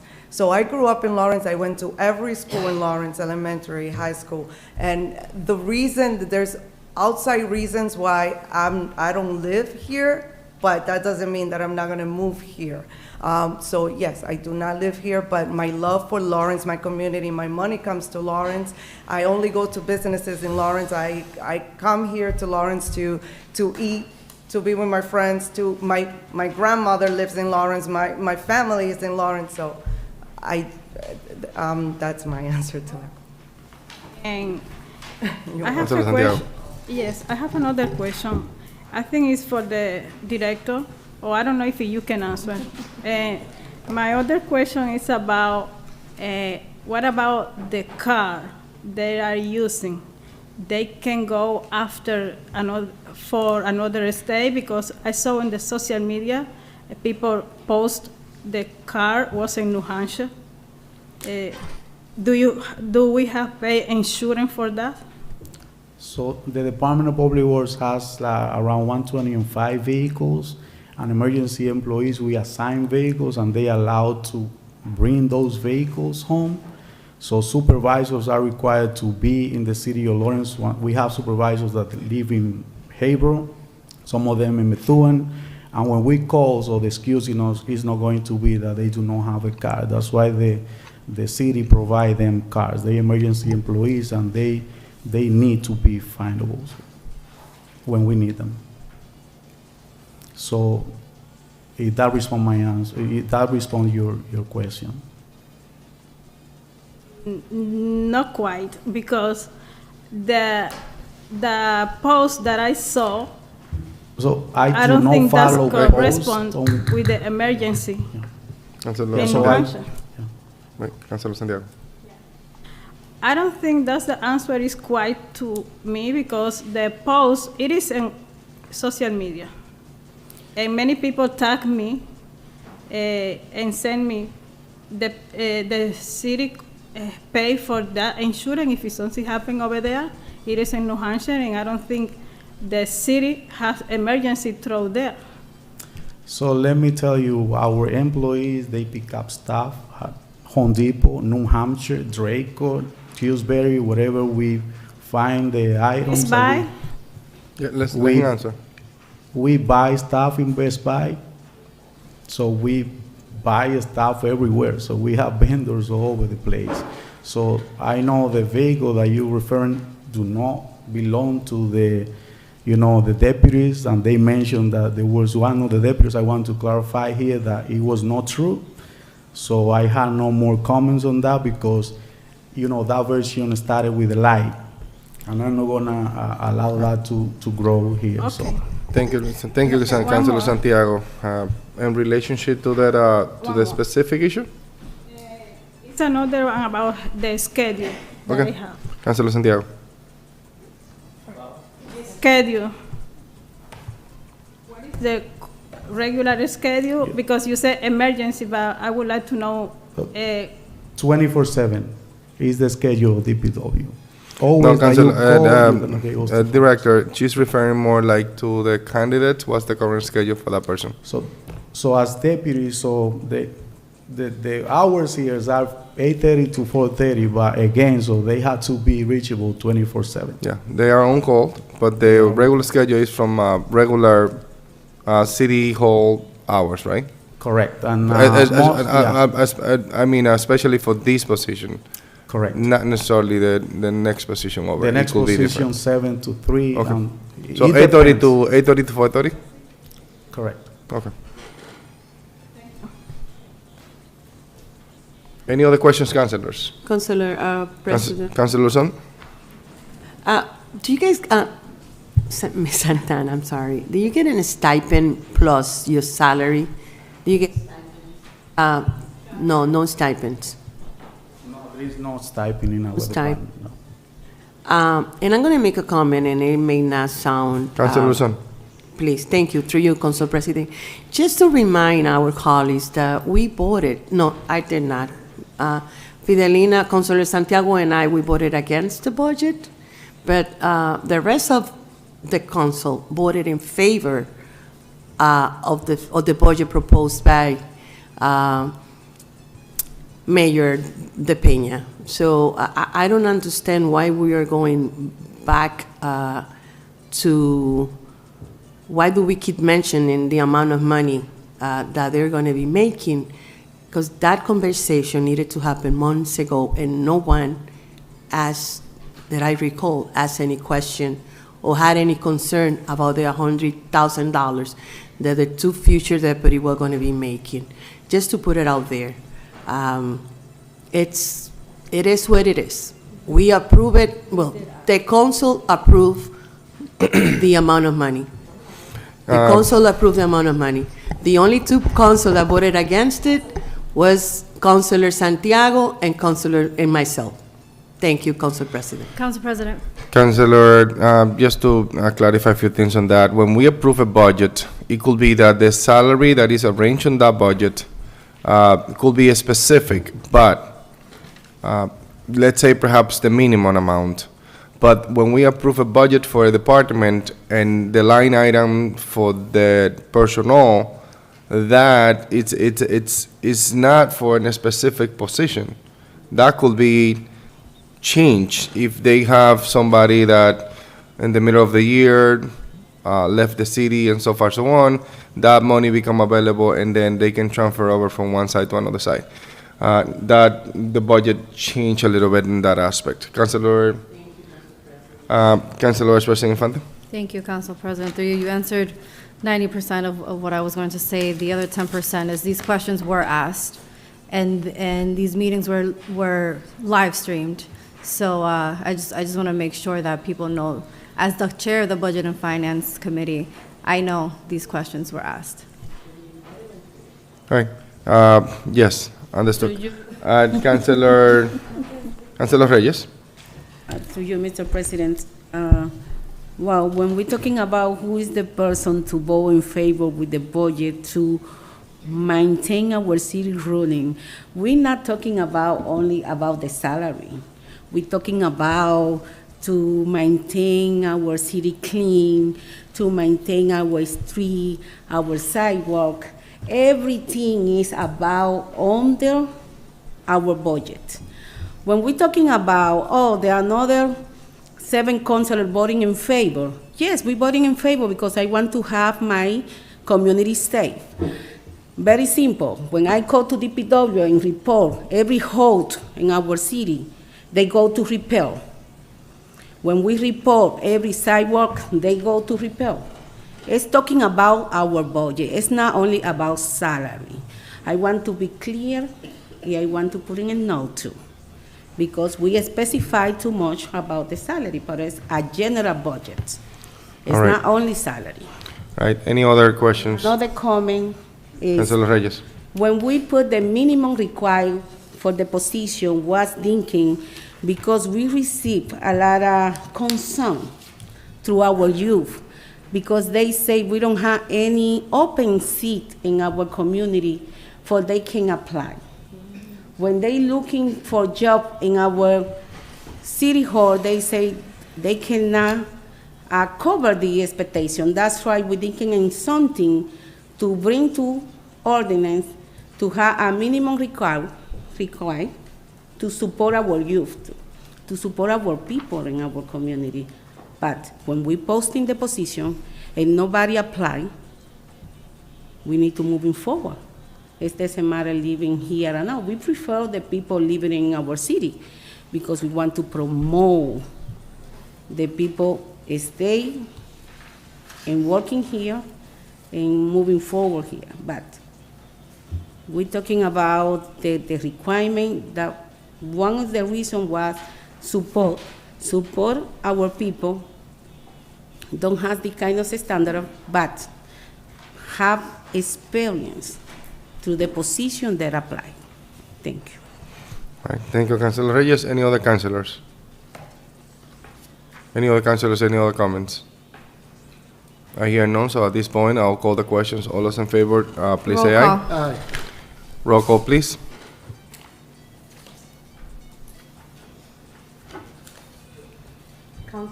Councilor Levy? Yes. Councilor LaPlante? Yes. Councilor Luzon? Yes. Councilor Del Rosario? Yes. Councilor Santiago? Yes. Councilor Marmol? Yes. Councilor Reyes? Yes. Council Vice President Infante? Present. Council President Rodriguez? Yes. Motion Thank carries. you. Congratulations. Thank you. It's an honor. I also want to say that I haven't done it alone. It's a teamwork. Thank you. Thank you. No problem.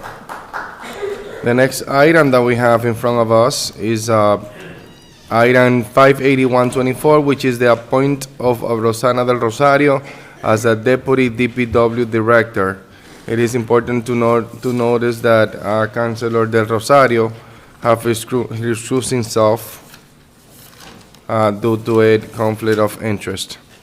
Madam Vice President Infante, and the Chair of the Personnel Committee.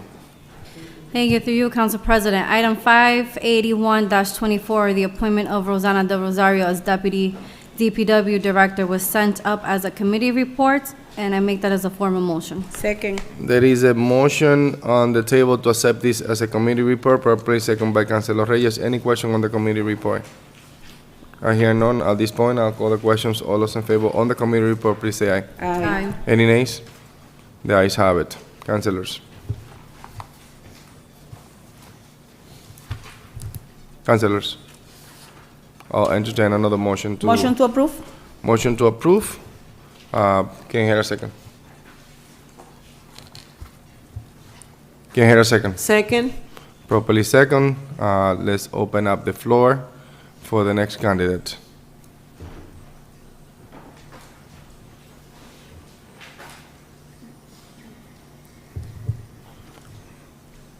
Ms. Rosana, welcome again. Just introduce yourself and fluid. Good evening, councilors. My name is Rosana del Rosario, 200 Common Street. I've been acting as a DPW Deputy Director for the past 6 months. And I'm gonna go straight into a little information I brought for you guys. Please, can you get a little more close to the microphone? Sorry. Thank you for the opportunity to address you all today. My name is Rosana del Rosario, and I have had the privilege of serving as the acting Deputy Director of Public Works for the City of Lawrence over the past 6 months. During my tenure, I have worked to strengthen our department's relationship with the community and address key concerns affecting our city. Some of the notable achievements we've made as a team include representing the DPW Director at neighborhood meetings organized by city councilors. In these meetings, I have listened to residents' concerns and provided knowledgeable updates on how the DPW is working to improve the city. Key issues raised have included cleanliness, how clean the city is, the issue with the homeless community, the illegal trash dumping, and the need of more traffic safety measures, such as installing stop signs with blinking lights. I have also been collaborating with our personal department to implement clear guidelines for handling on-the-job injuries, and introducing training programs focused on prevention. Safety is a top priority for our operations, and these efforts aim to protect our workers and create a safer work environment. This experience has strengthened my ability to connect with our community, address critical challenges, and work collaboratively to find solutions that improve the quality of life for the Lawrence residents. I strongly believe that my ability to transform the recycling department during my time there is a testament to the dedication and passion I bring to public service. This same commitment drives me in my work within the Public Works Department, where I'm eager to continue overseeing projects assigned by the director and contributing to the department's success. I am also committed to ongoing professional development to ensure that I can excel in my duties and better serve my city. With this passion for progress and personal growth, I am confident that I can continue to make meaningful contributions to the Public Works Department and the City of Lawrence. Today, I respectfully seek your support for my permanent appointment as Deputy Director of Public Works. I am committed to building on the progress we've made and continuing to lead with integrity, dedication, and a focus on results. I look forward to working with the council and the entire community to ensure the success of our department and the city as a whole. Thank you all for your time and the consideration. Thank you for the briefing. Councilors, any questions? Council President. Councilor Luzon, and then follow up by Councilor Mamo. Mr. Rosario, you studied medicine back in Dominican Republic. How many years? I did 4 years of my school back home. Is that an equivalent to a bachelor's in United States? 4 years, I will say so, but I'm going to pursue my bachelor's now, and I'm gonna have to start from scratch. Okay, but would you? I don't know if you're aware of that. Sometimes people can transfer credits from. Yes, they can. My husband is an engineer, and he it has its equivalent here. I'm sorry, I was responding to Councilor Just focus on your intervention, Councilor Luzon. I will look into that. Thank you so much. My question is, I'm sorry, my apologies. Councilor Infante just asked me something, and I kind of responded. So you're not aware of that your 4 years of medicine can be used here as an equivalent of another, it doesn't necessarily is going to be in medicine, but it could be in another area. You're not aware of that? I know there's some credits that may be transferable over here, and I am already in the process of looking into that. Okay, that was going to be my, yes. So thank you for letting us know. Thank you, Ms. De Rosario. Councilor Mamo. I'm going to do the same line of question, to be fair, with each candidate.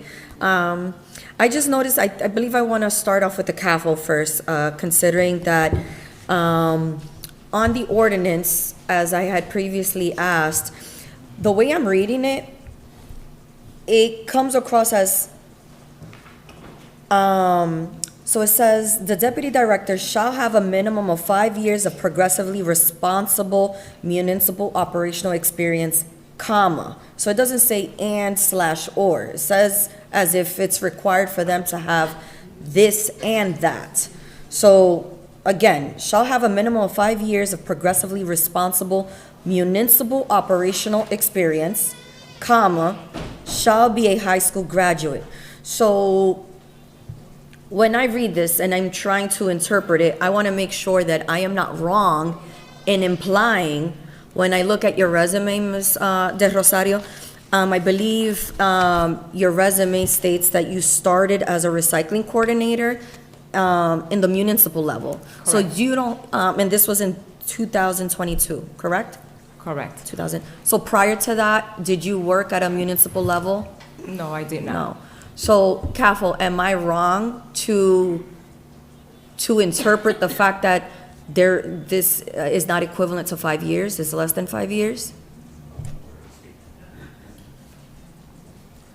Okay, so most of the posting that the city always, do, always ask for 5 years minimum. If you go and check all of them, but that's impossible sometimes to find somebody with 5 years of experience, especially with this position that is new for the city of Lawrence. Right now, the most qualified, women that you're gonna find, you have in front of you, because they at least have 6 months, doing the job. So, and they are the only applicants. So they are the only ones that we were able to, interview and bring in front of you. Again, I'm gonna just reiterate, then the ordinance needs to be changed. Because it just comes across that we're just picking and choosing. If the ordinance says that based on this position, it is a requirement for them to have both the 5 years of experience plus a minimum of a high school diploma, then granted, this wouldn't even be a conversation. But the fact that the ordinance, the wording of the ordinance has it specifically that is what the requirement is, or the minimum requirement, then the ordinance needs to be changed. I'm just going to leave it to that. Just to segue into the line of questioning to you, Ms. De Rosario, and again, just to keep it fair, it's going to be similar to the questions that I've asked the previous candidate. Looking at your resume and the previous positions that you have held, what would you say that the positions that you've held, which seem very completely off track and from a different industry of the industry that you're in right now, how does it relate, and how does your previous responsibilities and priorities, what do you bring to the table from those previous experience and now with this new role? Well, when I started my career in the medical dental field in Lawrence about 17 years ago, I started from the bottom. I started as a dental assistant. I went to school, I took my licenses, my certifications, and I became a licensed and certified dental assistant in Massachusetts. And I decided to move out of the business, move out of the medical field, but I went all the way to management. I went all the way to managing a dental office. Then I went to the airline industry, where I was there for almost 6 years. And again, I started from the bottom. I started as a ground-ups operator, then went to the gate area or the ticket counter, and then went up all the way to the tower, where I was operating operations, overseeing snow, in and out traffic with the aircraft.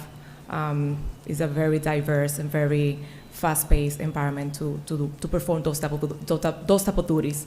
And again, that job, that career in the airline industry, and also my previous background shaped me and made me, I would say, fearless to be able to overcome challenges in this position. I'm able to come up with solutions, just knowing that we need to be fast thinkers. I cannot just go into a book and ask a book, what do I need to do? It's more operational. It's more, okay, so we're having an issue on a street that a tree just fell down. Okay, I need to send my crew over there.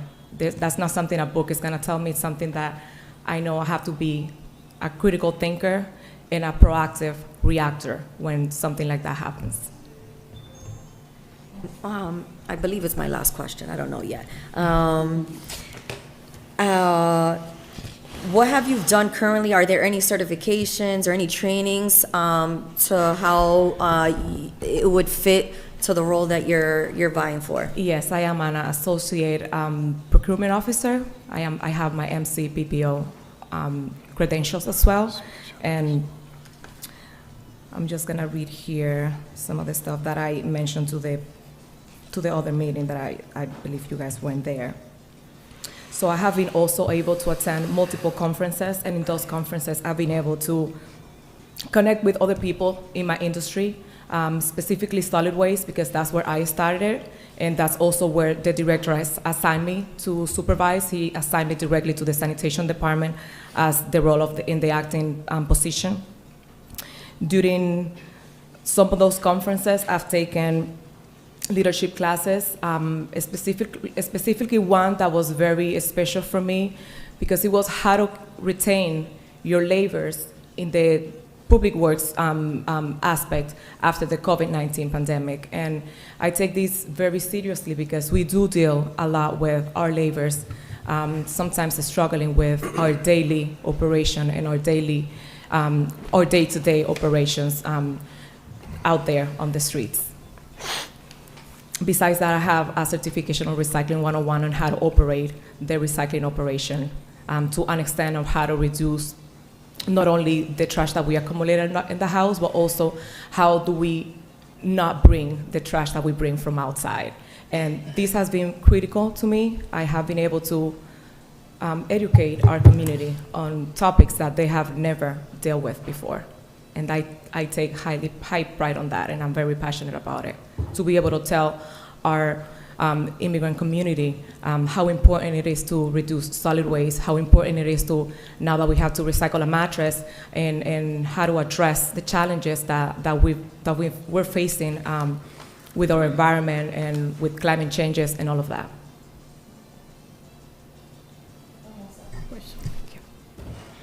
Councilors, any other questions? Me. Councilor Santiago. Hey, Ms. Rosario, I have a question about how you know about this job and So I know about the job because I saw it that it was posted, and as the co-deputy mentioned, it was, there was word among the department that the position was going to be posted, so I did apply for it. And the experience I bring to the table, as I mentioned at the beginning, I was given the opportunity to come into my first municipal job as a recycling coordinator, and I was able to make huge changes there, and I am positive I can do the same thing or more with the Department of Public Works as a whole. another question maybe is for the director. I don't know how it works that page, but when some people tell me about they wanna apply but they didn't get the job, and I have some few cases. So what happened with the web page? People who apply for this job? for this specific job, I have to answer if it is for this kind. But that's the question that I have. Just for clarification, I'm Councilor Santiago, is it for our department when they apply or for this specific position? For when they apply for DPW? Yes, it's for DPW. So we always go through the process, so every applicant that apply for a job with the DPW, they receive a call. They always receive a call. If we call you 3 times and you do not answer, so you are not qualified for the job, because that's one of the main requirements that we ask. You have to be available. And the question that I have is about, you was telling us you was in medical school. I am a doctor, and I can tell right here you said 4 years, but I can tell for 2004, 2007 is 3 years, and basically, this college that was University Autónoma Santo Domingo, they doing semester. That's basically 6 semesters. It's not like a bachelor. Okay. Yeah, that's why I did not say that I had a bachelor's or that I hold any credentials from my time back home in the Dominican Republic. What I didn't mention is that I am seeking my bachelor's degree starting January of 2025 here in the United States. Okay, I'm all set. Thank you. Councilors, any other questions? Councilor LaPlante. So, how long have you been the acting DPW director? 6 months. One of the things that you mentioned as one of your attributes is that you really improved the recycling program in the city. What was the recycling rate when you started, and what was the recycling rate when you left? When I started, it was about 40%. Right now, we brought it up to 80% participation. You have recycling rate at 80%? Are you asking me about tonnages, or you're asking me about participation? I'm asking you, I mean, what we deal with tonnage, because what we have to bring things to tipping fees, and so that's the really most important thing. That's the most important. Secondly, we want to get more people doing it. So you went from 40 to 80 on tonnage? No, I was clarifying the question that it was based on participation, not on tonnages. So what about tonnage? Because I think that's the most important thing. On tonnages, from the back of my head, I haven't been running the department for the past 6 months, so I may be a little off on numbers, but I believe we went up about 20%, and I can send you those numbers. No, that's good. I mean, what I want to do is verify when you make that claim, because one of the reasons that you think that you can be the DPW assistant, a deputy director, is because of your qualities and your track record. And this is an important part of the track record. I just want to know, because that's like the most important part of the track record, is making sure that's up on that particular item. 6 months, right?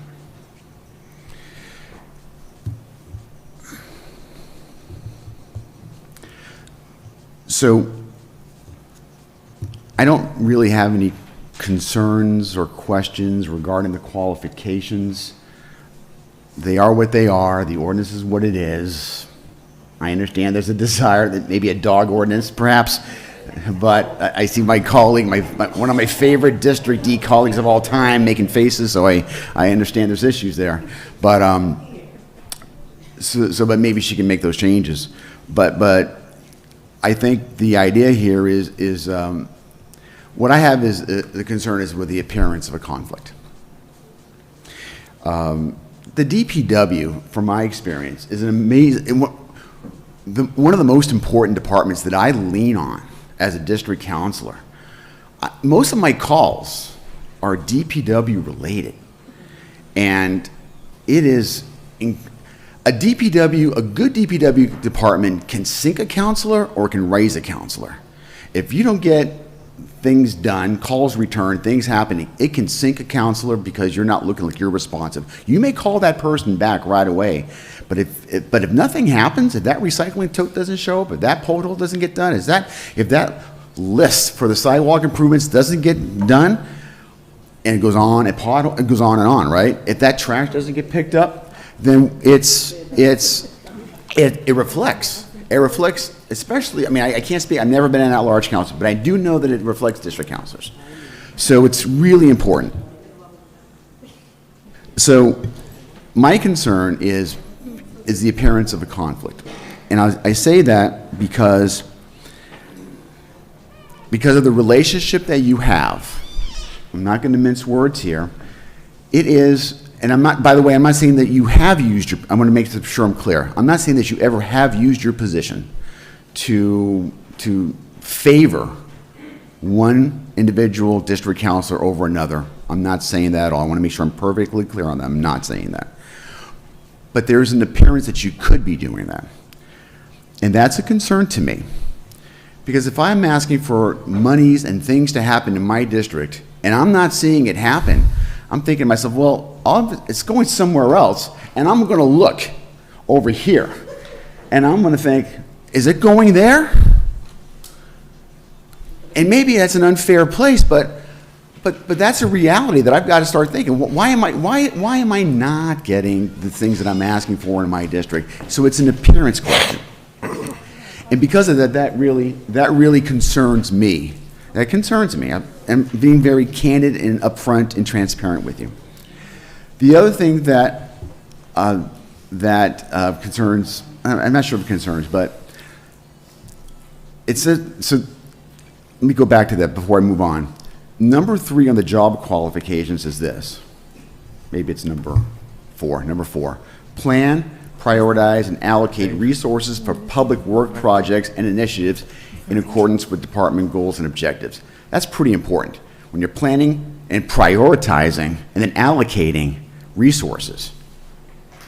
That's important. That's really important to me. Because I want to know where that planning, that priorities and the resources are, because I need to make sure the folks that I represent are getting their fair share. So there's that. The other part that just as I'm reading this stuff is number 8.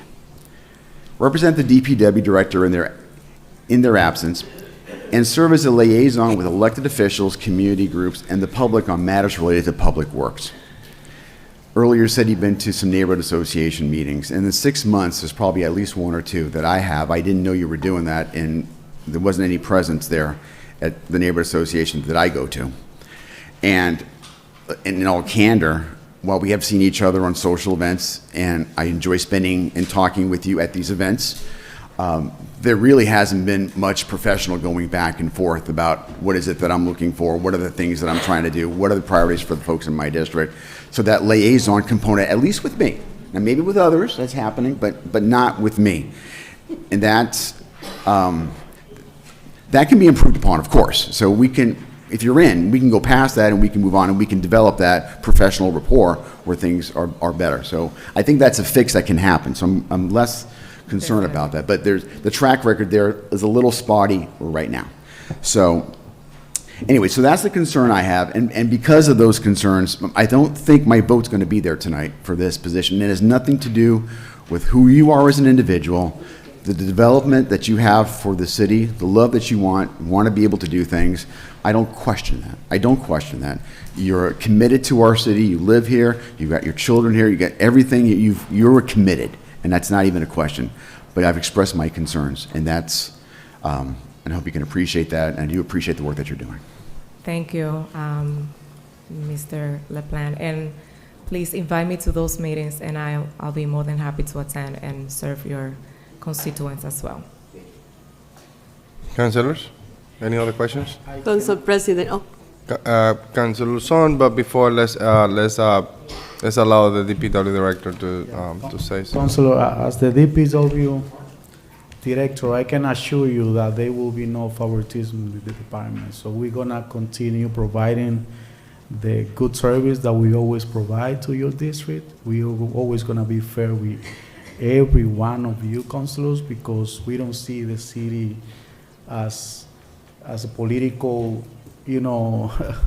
piece of cake, let's say it like that. But see, as a whole, as the community that we live, that we drive every day, where our kids are raising, and as a DPW director, I can assure you that Rosanna is not gonna use those powers, to go in favor of one of the councilors here. So if you can reconsider your vote, so I ask you to give me that help. So I had to be honest with you. That will help my department a lot. All right, Councilor Luzon. Thank you, Council President. It's not fair if I don't mention the collaboration that I get as a city councilor from DPW, and I guess I email Mrs. Rosario. I email Director Jaime, and ICC the others deputies. And I also need to remind my colleagues, that they need to invite them, and they need to send a formal email to their departments, because they don't read minds. And there's so many events happening in the city that they can forget, unfortunately, a neighborhood meeting, Councilor LaPlante.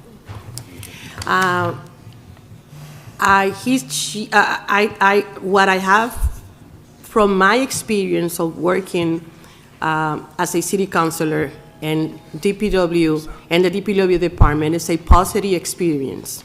And thank you, Director, for mentioning that it's not a political, that it's not political. Yeah, if Councilor Luzon? Oh, thank you. Because many of you know that I'm not a favorite counselor for this administration. Councilor And Luzon, I always get a Stick to the response. candidate, please, Councilor Luzon. Thank you. And I always get a positive response because they are there to serve my constituents. I have called, and I will continue calling Rosanna, Mrs. Rosario directly. And my constituents, they respond back immediately because she responds, she attends their needs. I also send requests from other part of the city, and she's aware of that. For other part of the city that I don't serve. But I always get a positive response, starting from the director, Jorge Jaime, and for others. And as I mentioned in the other meeting, I had not had the opportunity to work closely with Mrs. Santana, unfortunately, but the director explained why. Because one is dealing with the administration, and the other one is dealing with us, with the city councilors and constituents. I think that this is going to be the first time in history that the city is going to have 2 women as deputy if we approve Mrs. Rosario's appointment tonight. I know there's question about their experience, but I also know, and I speak from my own experience, that when you get to the city, you don't know everything. You have to learn step by step. There's no college degree that is going to prepare you to what the city, what you have to deal in the city, and take it seriously. This is from my personal experience, because I worked here for 7 years. You have to learn it day by day and take your trainings and take it from there. I believe that this is an opportunity that we can give to this. We already gave it to Mrs. Santana. Well, now we have the candidate to the item, Councilor. Ms. Rosario, and I asked my colleagues to give her an opportunity as well. It's not our, the ordinance, as you mentioned before, has a mistake. Well, should I call it a mistake? Something that needs to be corrected. It's not our fault that they require a high school diploma. And I think in the past, we have directors with high school diplomas, if I'm not mistaken. So keep that in mind when voting tonight. Give this woman an opportunity to keep proving herself and to give her an opportunity to keep doing what is best for the city. That's what I have to say. Thank you, Council President. Council No problem. President. Councilor Vice President Infante. Thank you. Something that my colleague just mentioned that does not sit right with me. I understand we're one council, and we work together to move the city forward. But what I don't respect is when other councilors are in other districts doing work of an elected district city councilor and they're not told about. And what I also don't respect, if these requests are going to DPW from a councilor that's not an at-large or that district councilor, and the district councilor is not being informed, that's not okay. I've mentioned this multiple times to my colleagues, and I'm a big advocate of that. There's a reason why district councilors were elected, and there's a reason why at-large councilors were elected. All right, thank you, Councilor Vice President. Now we're going to proceed I'm not saying with... it, Council You good? President, I'm not saying that it's in my district or to not. me right here, to the conversation between me and you. Don't Council- forget about that side. No, I'm going to respond to that. Forget Because about that side. Just I'm not focus the on the only candidate. counselor that has mentioned that. So I'm not talking specifically about my district. I'm talking in general. That is not okay. I'm not the only counselor that has voiced this before, so I'm going to voice it again. If something happens in each other's district, I can tell you I'm the first one to call the district counselor. Hey, this, and that is happening. All right, Councilor To set the Luzon, Councilor example. Luzon, please. It's not in my district, Councilor Luzon, but to set an example, Yes, to set yes, how yes. leadership is supposed to be, that's why I'm saying. Councilor Vice President, to hear. All right, now we're going to proceed, and we are going to read for the record the so mentioned ordinance that we are talking about, ordinance 2.64080. Madam Clerk, please read the ordinance for the record so people have a better idea of what we're talking about. Ordinance 2.64.080 is the ordinance for the deputy director. Sub A is a position established, appointments and duties. There is established in the Department of Public Works the position of a deputy director. The deputy director shall be appointed by the mayor and confirmed by the city council. Under the direction of the Public Works Director, the deputy director shall supervise waste collection and disposal, building maintenance, maintenance and repairs of roadways, sidewalks, groundskeeping, landscaping, snow removal, equipment maintenance, including vehicles, water operations, repair and construction, sewer operations, repair and construction, and at the director's request, participate in the administration and planning of long and short-term projects of the department, including capital improvement, budget, and shall participate in the preparation of the operating budget of the department, monitor financial operations, assist the director in the formulating and implementing of departmental policy, and in general, perform such tasks are assigned by the director. The municipal services manager, the deputy director shall serve as the director of the department in the absence of the director. Salary and qualifications. The salary of the deputy director shall be set as a grade B of the non-union classification plan. The deputy director shall have a minimum of 5 years of progressively responsible municipal operations experience, shall be a high school graduate, shall possess specialized knowledge of municipal public work operations, and shall be familiar with the financial operations of the department. Thank you, Madam Clerk. With that said, councilors, if it is... Motion to approve? There is a motion to approve, and with that said, if it is no other question, I will call the question. That is a motion to approve made by Councilor Reyes and second by Councilor Luzon. All those in favor? Roll call. Yes, all those in favor, please say aye. Aye. No. Roll call, Madam Clerk. Councilor Reyes. Yes. Councilor Mamo. Present. Councilor Santiago. Abstain. Councilor Del Rosario is noted as having recused himself. Councilor Luzon. Yes. Councilor LaPlante. No. Councilor Levy. Yes. Council Vice President Infante. Present. Councilor Rodriguez. I vote no. What's the count? 3 in favor, 2 no, 2 present, and 1 abstention. So what is, the minimum Fails. requirement is 5. 5, the motion fails. Thank you. Have a good evening. All right. We're going to proceed with item 58224, which is the appointment of Abuela Pimentel as the Director of the Planning and Development Department. Madam Vice President Infante and the Chair of the Personnel Committee, please give us the report.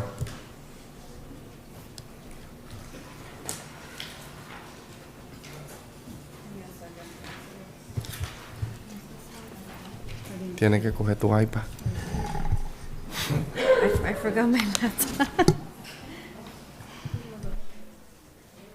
Item 582-24, the appointment of Awilda Pimentel as Director of Planning and Development was sent up to the full council as a favorable recommendation, and I make that as a formal motion. Second. There is a motion in front of us, and that was sent with a favorable recommendation, and that's a motion. So before we call the motion, I'm going to open up the opportunity to councilors to ask questions or for the candidate to come in front of us to discuss as of why. Councilors, any questions? Any question to the candidate? Council President, Councilor Plant. just out of sheer fairness and following what we just started this evening, we should at least hear a few words from the applicant. Welcome, and name and address for the record, please. Oh, before you do that, Councilor, before councilors, we entertain or we allow our the appointment or item 582. For the record, we wanted to read the previous two candidates' address so we can have it as part of that for the people to know. So, Madam Clerk, please read those addresses and with their names.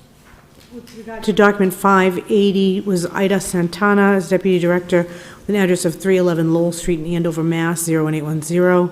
With regard to the candidate of Rosana Del Rosario, which was document 581-24, is 46 Juniper Street, Lawrence, Mass. 01841. All right, so now we're going to proceed with item 582. Name and address for the record. So we're reading the address, so please provide it to us. Good evening, councilors. Awilda Pimentel, 360 Merrimack Street. And what's your current address? Well, actually, I was displaced of a fire, so I've been back and forth. But it's 460 River Road at this moment in Andover. Okay.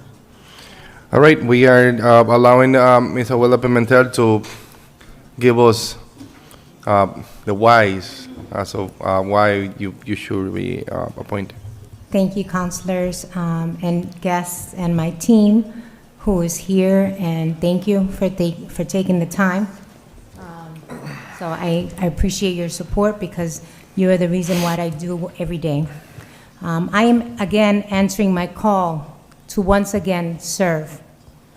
As the director, I have been responsible for the development, implementation, evaluation, reporting, and ongoing assessment of various grant programs and department projects. I have demonstrated my leadership and responsibilities with my executed projects, the number of people I supervise, decision-making authority, the judgment and complexity, the nature of personal contacts and budgetary responsibilities. I have been responsible for supervising and overseeing these projects in my department, as well as ensuring all HUD, housing and urban development projects, are in compliance, which they have been, as we follow the federal regulations while fostering interagency partnerships and government relations.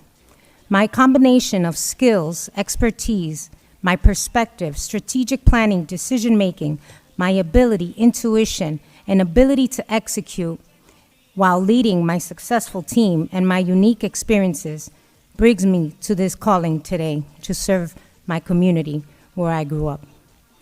I am the responsible official for these projects in the Community Development Department, and I have led all the millions of dollars that we have brought in to the city of Lawrence during my tenure.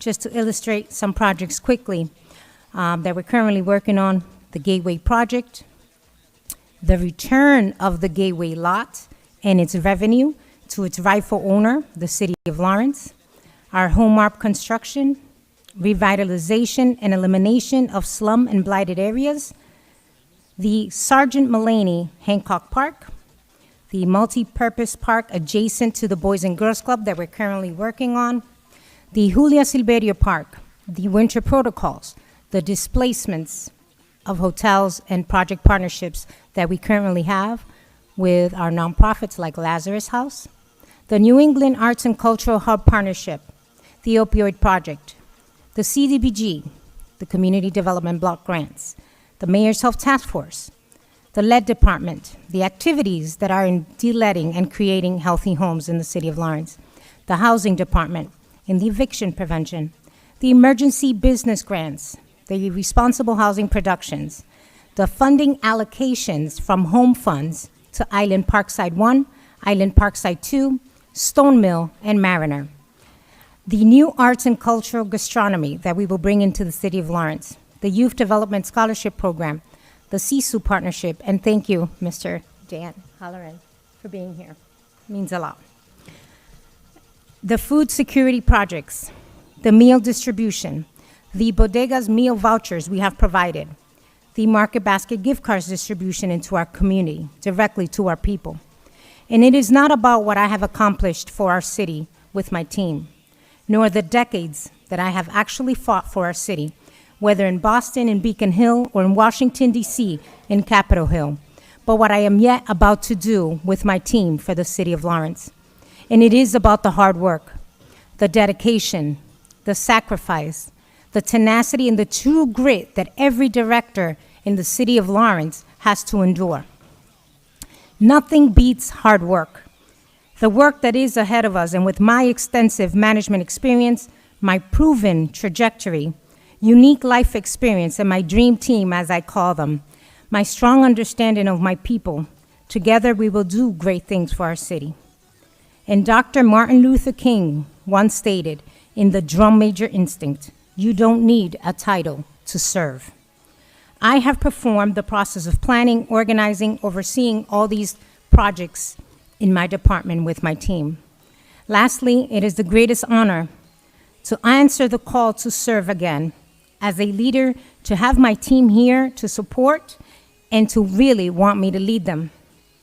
Now, we will continue to get to work. We will finish what we started, and we will bring anew together the city of Lawrence. And I'm a believer of actions speak louder than words. I get the work done, and I will not substitute words for action. I have included some pictures for all of you to take a look at and see the projects that we have done and we have accomplished whenever you have a few seconds of the projects we've accomplished. So thank you very much, Council. No, she doesn't have a package. Did you get it? Sorry. It should be there, the Madam Clerk, right? We brought it into the Madam Clerk. Yes, there should be some pictures attached as well of all the projects, so that's important, unless they're still back in the clerk's office. Oh, they are? Okay. And I did also attach, just for your own review, just several of the grants that we have brought in here, adding up to the millions of dollars. Councilors, we're going to open up for question, and the first councilor we have is Councilor Vice President Infante.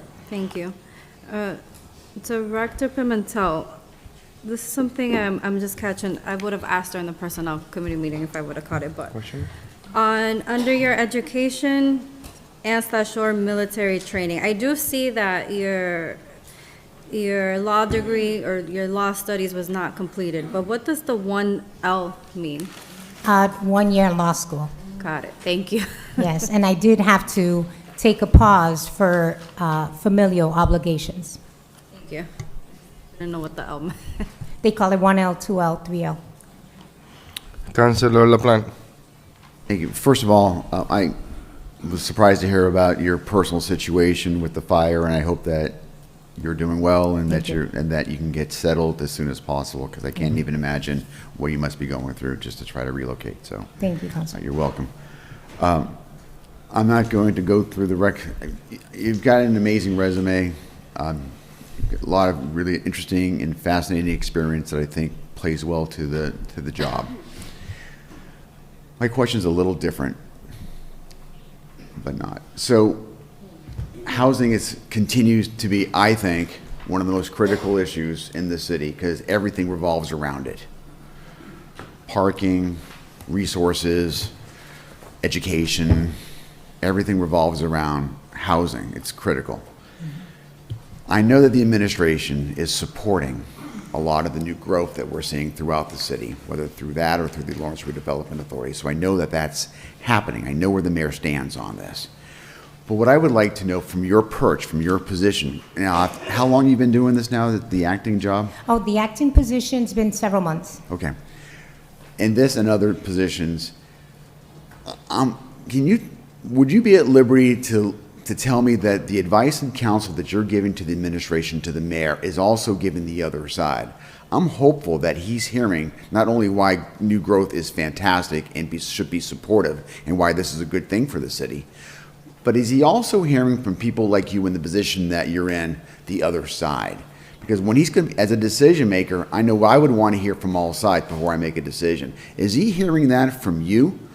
All sides when when the administration is making decisions based on things as important as housing? Can you speak to that at all? What I will say, because the mayor's not the one here being appointed, but what I will say is that I do give my recommendations to the mayor as far as the matter that I work with directly. And I think all directors do. At the end of the day, it's the mayor's decision.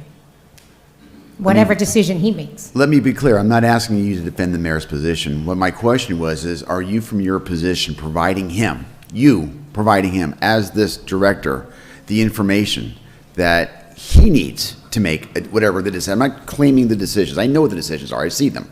I've been talking about them.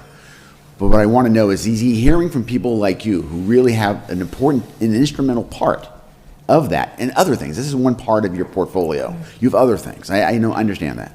But this is really important. Not only to me, but to the people that I represent. I can speak to that. So, and you're telling me that you are giving him advice and counsel on things that we all understand why the good things are, but he's also hearing from you why this may not be such a great idea. Because there's always the two sides to the equations, right? Correct. Yes, I do give my recommendations to him.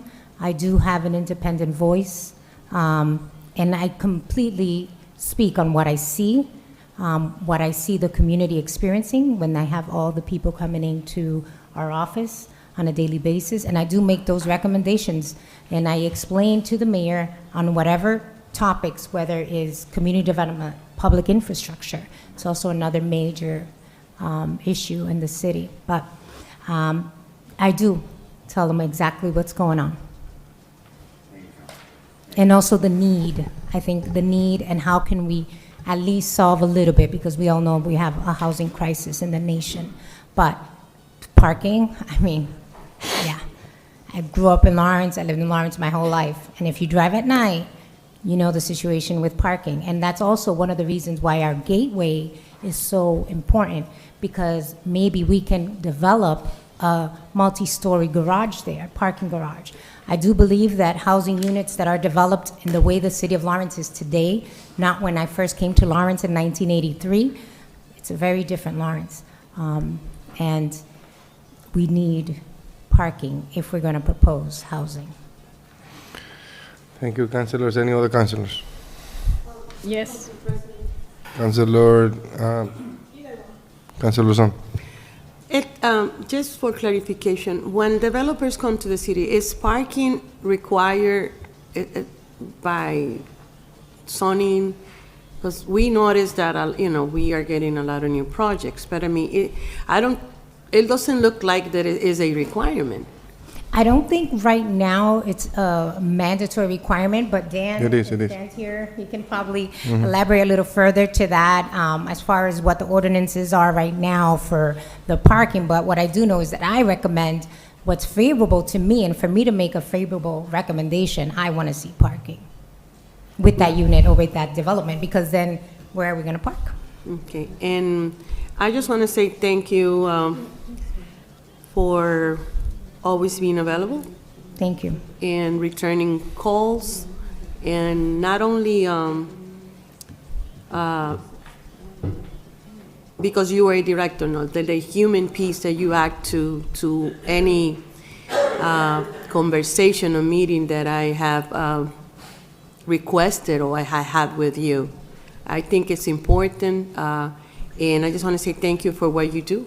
Thank you so much. There's certain things that are not, they're not out there that people don't know, but we appreciate what you're doing. I would like to see more of reports from, especially when money is given out, gift certificates and things like that. I think transparency is important for the city. And I know your department has good intention, and it's a great team. Some of them I know, and I have the pleasure of working with them. But I think we need to see more reports, especially when your department organizes events. We get a lot of questions on that. But thank you so much for your leadership, and yes, you can count with my support. Thank you so much, Councilor. I appreciate it, and I'll make sure that your recommendation is noted, and we will move forward that way. Councilor Son, thank you for bringing the reports. As you know, the requirement for reporting, I believe that your department will have a quarterly report, so we expect to see something soon. Absolutely. Thank you. Councilor Santiago. Yes, just I want to say thank you for doing a wonderful job you are doing and independent voice. That's what we want in our city, to work with the city, but independent voice to do the best for the city. Thank you so much, and thank you for your preparation. You have good resume. Thanks a lot. Thank you, Councilor. And again, I will say it is my team back there. Can you please stand up for a second so they can see you guys? It's not me, it's you guys. Thank you. Marisol, who's been here forever, Community Development Block Grant, her whole life. Thank you, all of you guys. Thank you. Councilors, any other questions regarding to this appointment? Before we call the questions, I would like to extend that opportunity to the expert and when it comes to parking requirements, the McCarthy, to clarify the question that previous councilors have. Mr. McCarthy?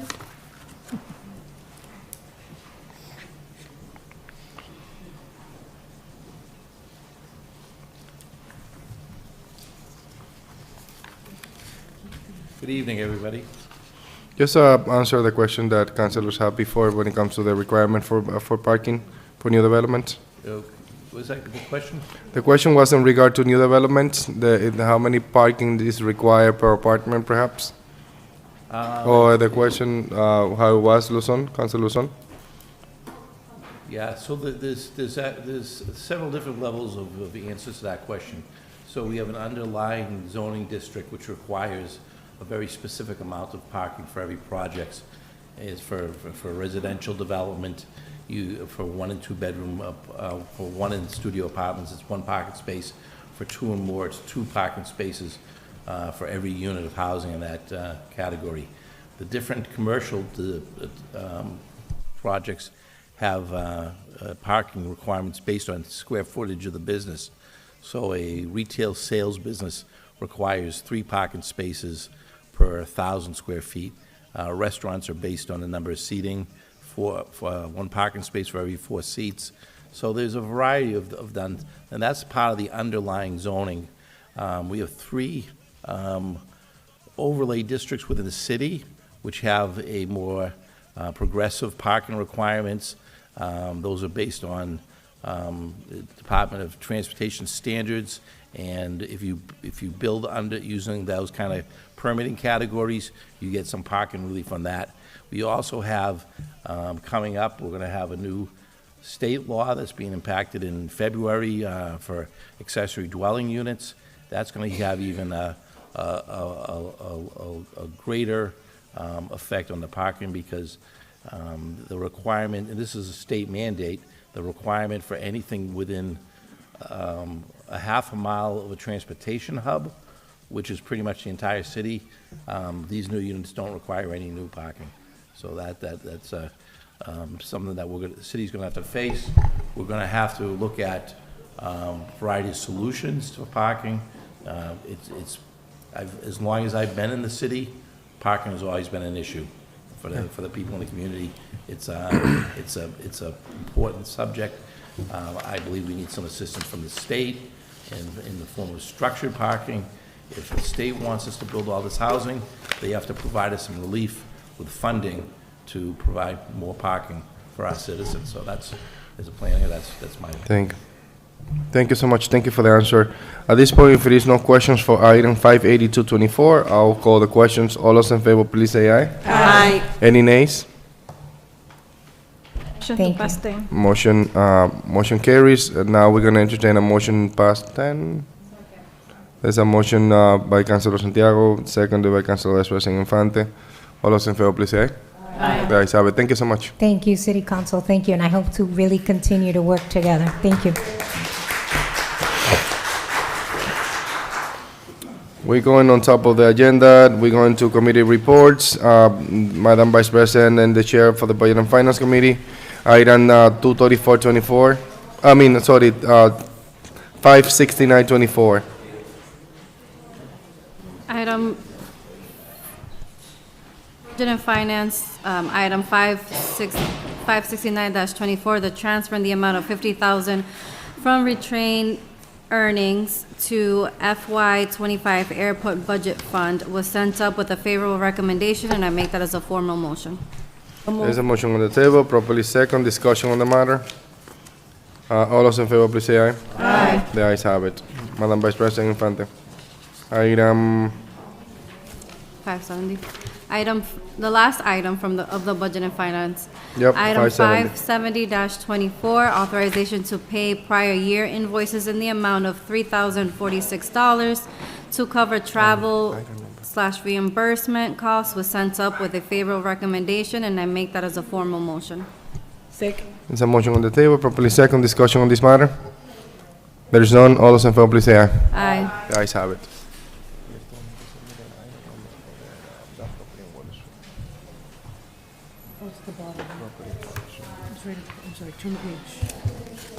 All right, we're going.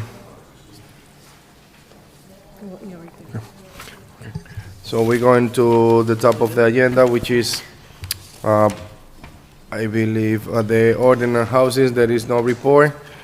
Ordinance Committee, Councilor Plan, the Chair of the Ordinance Committee. 49624, the Speed Limit Pilot Project Act. This was sent up to the full council with a recommendation to withdraw. Make that in the form of a motion. There's a motion on the table, properly second. Discussion, Councilor Plan. So, Council President, I asked my colleague to send this up to withdraw in all candor. Since I put that on there, I received several phone calls and communications saying, I want my area to have the speed limit. And so, Council President, as you know, under table matters, you have an item with former City Council President Vasquez, document 12517. Yep. I'm looking forward to supporting that robustly and, of course, making whatever amendments that need to be required, because not all streets are created equal. But where are we on that? Is that, where are we moving on that? Just as a process question. Thank you, Councilor Plan.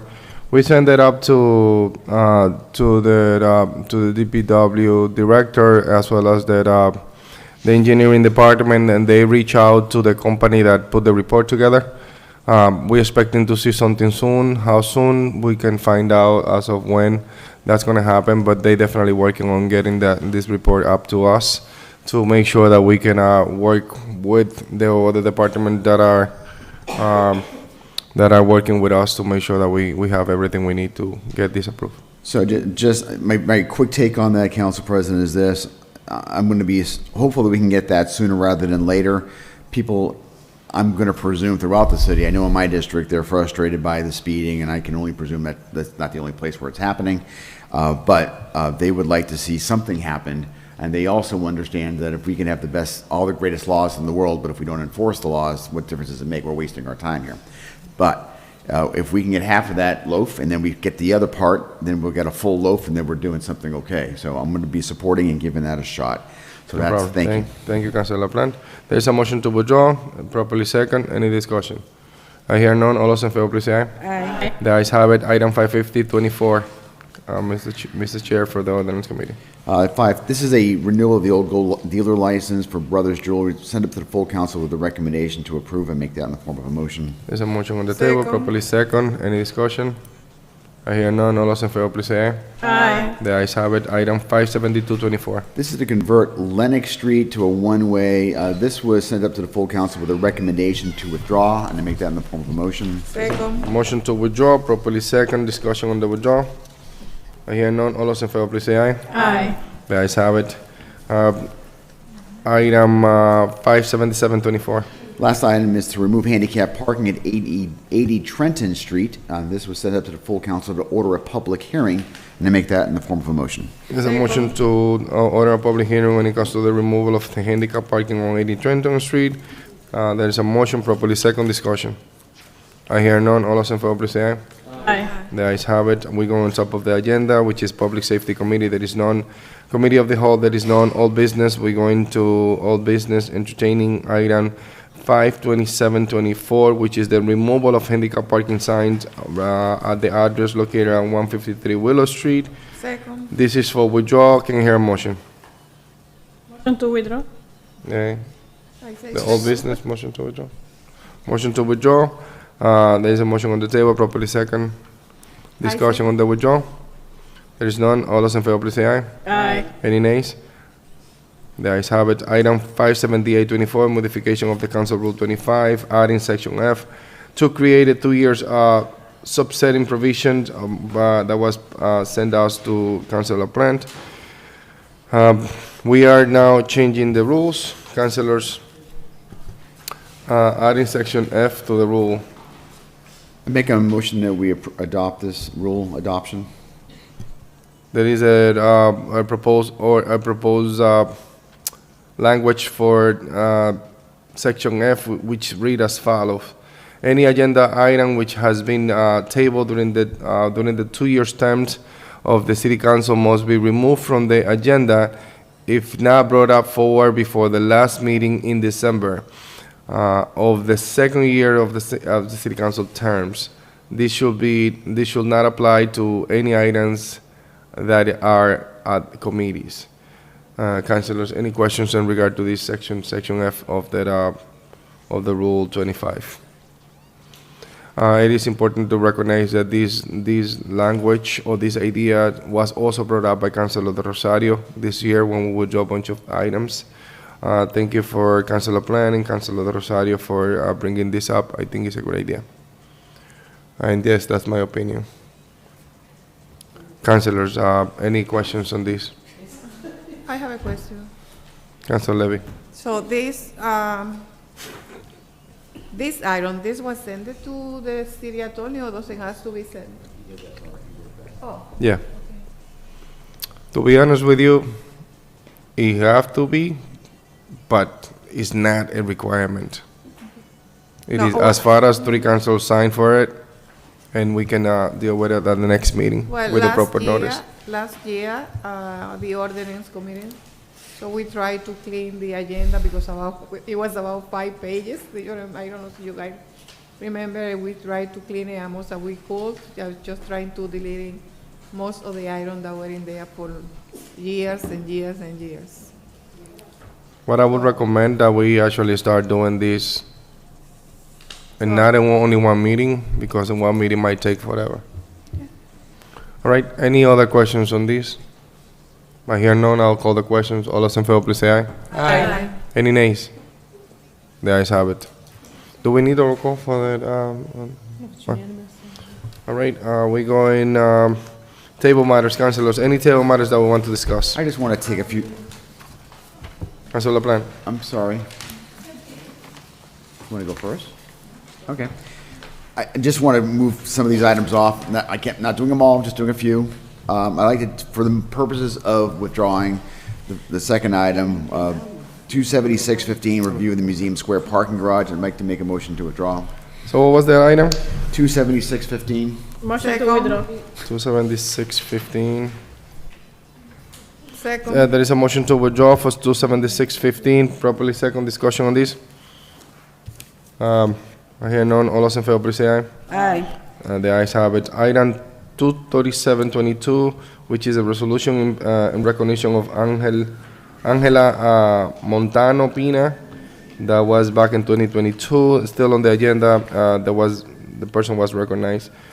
There is a motion. Can I get a motion to withdraw? So move. Item 23722, on table and withdraw. There's a motion to untable and withdraw, properly second. Any discussion? I hear none. All those in favor, please say aye. Aye. The ayes have it. We also have, councilors, one more item, which is the item that also why Mr. McCarthy is here today. Item 29724, which is the last item on the table matters, which is the declare of property surplus 389 Water Street. It is just to declare the surplus, but as part of the requirement of the surplus, we receive the RP to be able to, for the council to approve the RP. Yes, So can I hear a motion to untable this matter? So move. There's a motion to untable, properly second. Discussion on the untabling. Oh, no discussion. All those in favor, please say aye. Aye. The ayes have it. Mr. McCarthy, now you have the floor. So I had sent a correspondence down last week asking that this matter be taken off the table. I know this had come up back and it was tabled in July of '24. At the time, there was, the city council wanted some more information about the RFP. I know it was verbally committed that this project, the city administration, the planning department are looking at utilizing this parcel of land for a recreational project in the city, trying to utilize some support from nonprofit sports orientated educational programs, and that was the intention. I think we worked on putting together an RFP. This was put together by our property specialist. It was reviewed by both myself and by Janelle, who is our procurement officer, for correctness, and we've supplied a copy of this to everybody here, showing that this is a commitment. The only intention for the city for the development of this project is for our recreational. So there are no other third or second or third options on this. If we don't get this as a recreational development on any RFPs submitted on this, we'll withdraw this and come back to the drawing board for this. But the city's been working very hard in this neighborhood in the Lower Tower Hill area with several transportation plans, working with the Boys Club, some parks, Mulaney Park, and we have a grant for Safe Streets of School. So we're looking to increase the recreational options in the Lower Tower Hill neighborhood. We see this as a neighborhood that's long been neglected as far as these resources go, so we'd like to put this out for bid. And again, you have the RFP in front of you. If you have any questions, I'd be glad to answer them. Councilors, any questions in regard to this matter? This is to declare surplus with the RFP as part of the declaration. This RFP mainly is to use this parcel as a recreational use only. That's correct. Councilors, any questions on this? Oh, Councilor Marmo.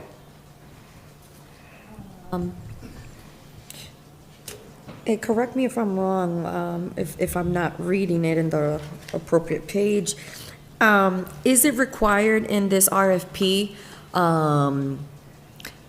whatever is going to be proposed, the parking, is it going to be built within this development?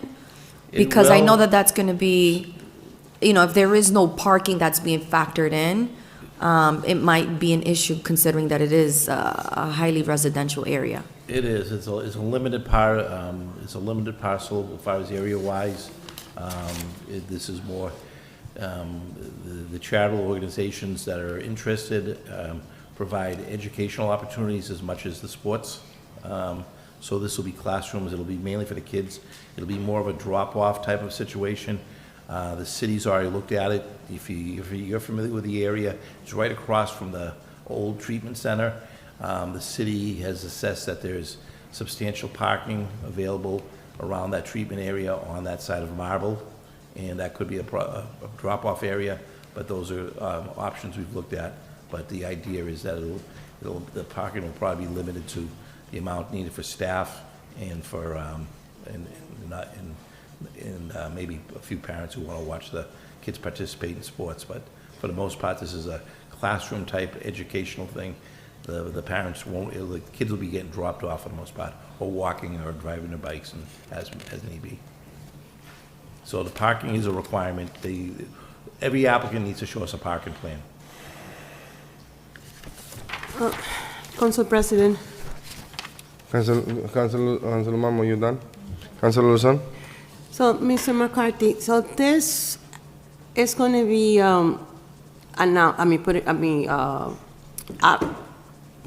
it's going to be put out there for nonprofits to apply based on what you described?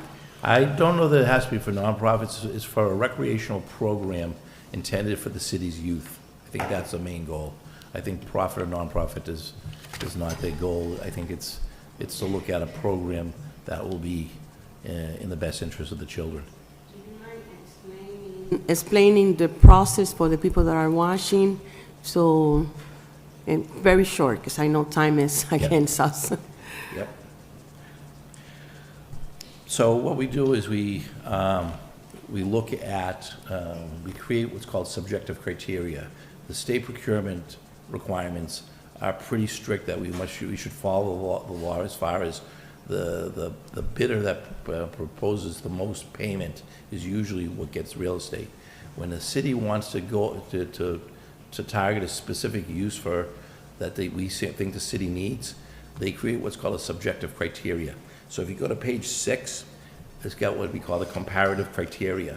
And if you look at it, the first one is the proposed use or business activity. And it says the highly advantageous is a youth sports program serving Lawrence youth and college preparation with over 5 years of experience doing this successfully. The next advantageous would be 3 years, and so on and so forth. It goes down. It's all limited to this idea of a youth program. There's no third option for somebody who wants to put residential housing or put in an auto repair shop or something like that. This is targeted just for that, and so this is. And that is going to come back to the council for approval? It will not. It will not. It's going to be up to Mayor Brian DePena to decide who's going to get it. No, it'll go to the real property task force, who will make a decision based upon the criteria here, who is meeting the criteria set before you. No. Hold on one second, Councilor Luzon. What is the value of the property? Excuse me? The value of the property. $270,000. So that triggers the next step on the process, which is you need to post it. Yes. And then for that we're doing the surplus declaration, and then we need to do the disposition. Correct. So we need to approve this. Yes. Per law. For budgetary purposes, yes. So the answer to Councilor Luzon, yes, we need to approve this. It's not going to be just the mayor. Correct. When we come to the disposition. Right. Okay. Oh, thank you, Council President. Thank you, Mr. McCarthy, for your answers. Councilors, we are declaring this as a surplus with that request for with that RFP in place, the request for proposal documentation in place. Any questions in regard to this matter? Councilor Marmo. I just want to make sure that for the record, any proposals that are submitted, the ones that will be taken into consideration are only if they're based on like youth sports programs, academic programs. So if there's a proposal that's submitted and it has to do with some sort of industrial manufacturing business, they would not have qualified based on the criteria Like, we're following this criteria that I'm seeing on page 8? That is correct. That's correct. Okay. That's correct. Because if you look at the last category, it says not compliant. So if you're not meeting that condition, if you're not compliant with the conditions, then you can't qualify. Yes, that's the RFP that we are approving, which is part of the requirement. Councilors, any other questions when it comes to this item? Council President, Councilor do Luzon. we get to see the proposal as Yeah, he sent it, councilors? he sent it to us.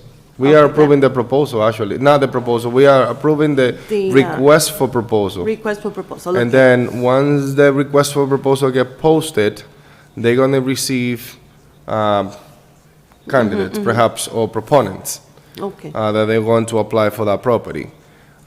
We are usually, even though they're gonna recommend us somebody, we're gonna see the proponents, Okay. the proposers. Thank you. And then we're gonna be able to determine it. Usually, that's how it's been done, like a couple of people apply for it, and then we see, the task force will kinda like, see if they meet all the criterias, and if they do, they present it to the council.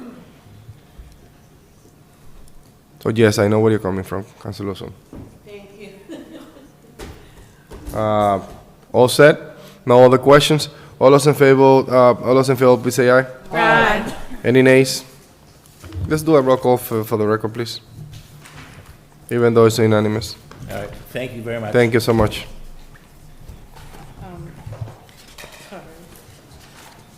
Councilor Reyes? Yes. Councilor Mahmoud? Yes. Councilor Santiago? Yes. Councilor Del Rosario? Yes. Councilor Luzon? Yes. Councilor LaPlante? Yes. Councilor Levy? Yes. Council Vice President Infante? Yes. Council President Rodriguez? I vote yes. Councilors, there is a few items that I would like to, for this council to take and withdraw for the purpose of withdrawing. And this is from the table matters. This is item 1118, which is the creation of a city council standing subcommittee on education. So I will entertain a motion to withdraw that item. There's a motion to Second. withdraw, properly second. Any discussion? All those in favor, please say aye. Any nays? 1118. The next item is item 3919, which is the handicap parking at 2 Bennington Street. I don't think this is a need since 2019. Item 3919. Council President. Councilor Levy? Council President, I have a question regarding item 2620. Oh, wait, we're on 3919. Oh, I saw that we already approved it. Oh, okay. Yep. So any questions on 3919? I'll entertain a motion to withdraw. Second. There's a motion to withdraw, properly second discussion. There is none. All those in favor, please say aye. Aye. The ayes have it. And now item 6120, which is the coronavirus allowance preparedness by Council President Vasquez. Can I get a motion to withdraw? So move. There's a motion to withdraw. All those, properly second. All those in favor, please say aye. Aye. The ayes have it. Item 28321, which is together with item 28521, which is the Christmas decoration at the Campanium Common, and the other one is Christmas decoration at the Warehouse Square. Can I get a motion to withdraw those two? Second. There's a motion to withdraw both of them as a package. Properly second. All those in favor, please say aye. Aye. Any nays? The ayes have it. Item 17122, which is adding a planning director position under the planning development. We already have created that. So can I get a motion to withdraw? Second. There's a motion to withdraw, properly second. All those in favor, please say aye. Aye. The ayes have it. Councilor Levy, you have a question? Yes, as, I think so that we should, okay, it's item 2620. So we 2620. did a review of the city charter on the 2020, charter. and I know that we spent a lot of time doing this, but we had never heard back regarding this item. We can definitely get you an update on that. So we should bring it back, this item, and see where we are. Yes, we can definitely consult with the city attorney to see where we are on that, and we can give you an update on that. Because we spend a lot of hours doing the review of Yep. this, of the, so Agree. maybe it is time for us, now that we are making some amendments to some of the ordinance, so to add it and be part of whatever that we have been doing here. Yep. Okay? No problem. Thank you for bringing this up. Councilors, any other matter from the table matters that we want to either withdraw or want to discuss? I hear none, so at this point, I'll go to the new business, top of the agenda, and item 583-24, which is the appropriation transfer for $36,000 from the stabilization reserve for litigation judgment account, and this is going to the Budget and Finance Committee. Item 584-24, which is the authorization to spend $500,000 park grant from EOEEA as an award to our Community Development Department. This is going to the Budget and Finance Committee. This is for the renewal of the Campanion Park. Item 585-24, which is the appointment of Dan McCarthy as Planning Director.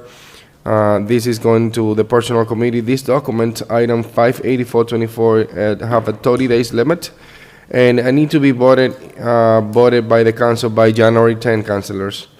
So take note of that date. Item 586-24, contract renewal for the First Assistant City Attorney, Kevin Foley.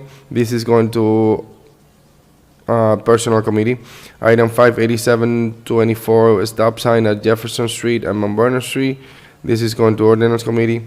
Item 588-24, handicap parking at 359 Lawrence Street. This is going to Ordinance Committee. Item 589-24, handicap parking at 71 Farley Street. This is going to Ordinance Committee. Item 590-24, no parking anytime, Water Street, South Side from M Street to Lawler Street. This is going to Ordinance Committee. Item 591-24, the approval of adoption of the Regional Hazard Mitigation Plan. This is going to Ordinance Committee. Councilors, any other items? Committees. Next week, Councilor, we have short week. Council President? Yes, let me get a schedule very quick to clarify one little thing before. So, Madam Clerk, next week is a short week, and we can only meet. Really the 26th or the 27th? Or the 27th is Friday, we don't usually meet on Fridays. Yeah, what's the day that we can meet? Thursday the 26th? Thursday, 26th. And We really can't meet on Monday, the building. we can't meet on Monday because the building is gonna be closed. And then Tuesday is gonna be You could do Monday. the Christmas 30th. Eve. Wednesday's Christmas Day, and then the 26th is Thursday. How many meetings we have? We have Budget and Finance, Personnel, and Ordinance. Council President? Councilors, Vice President Infante. Thank you. I'm going to schedule personnel for this Thursday. Wait. You do the 26th? This Thursday? This Thursday, we can't do this Thursday because we need a 48 hours notice. We can do Friday. We can do this Friday. We can do this Friday or next Thursday or next Friday. And by the way, councilors, that meeting doesn't have to happen at 6. Personnel does. Personnel does? Personnel just has to happen before. Before the 7th. Yeah. And we can, Why would they councilors, bring this down right if we look at the items right now, councilors, I just don't. Why would they bring this down the week before a holiday? What happened is Mark and I was leaving, so Mark wanted to wrap some stuff up before the, and I think they were thinking of the holidays.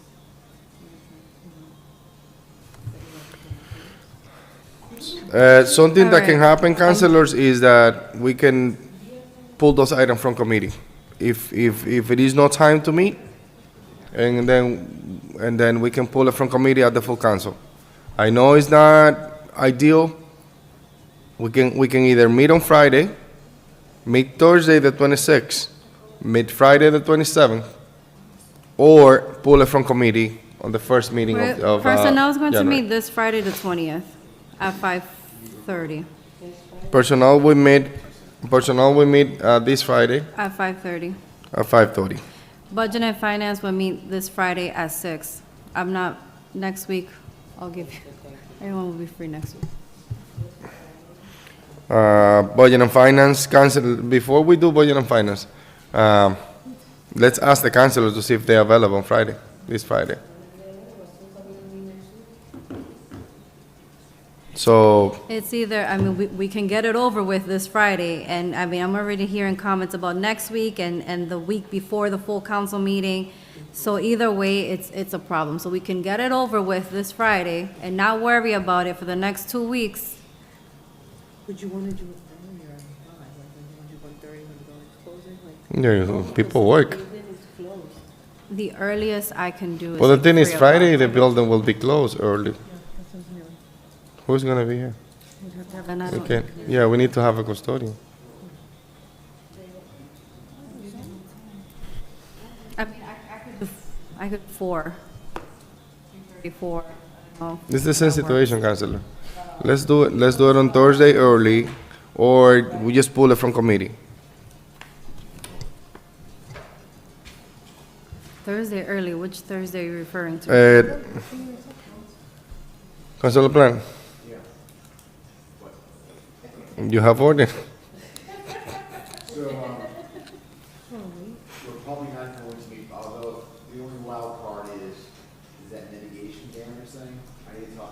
I'll need to talk to Director McCarthy just to make sure it's not any time urgent. I'm expecting that it's not. If it's not, we're meeting until after the next city council. But if it is on the call of the chair, I'll let you know, and then we'll figure something out. But I don't think we're gonna have to meet. Councilor Vice President Infante, you have the 26 all for you. Can the 26th, I already have obligations. I'm deciding to pull from committee. Okay, no problem. We'll do that then. Just schedule one for that,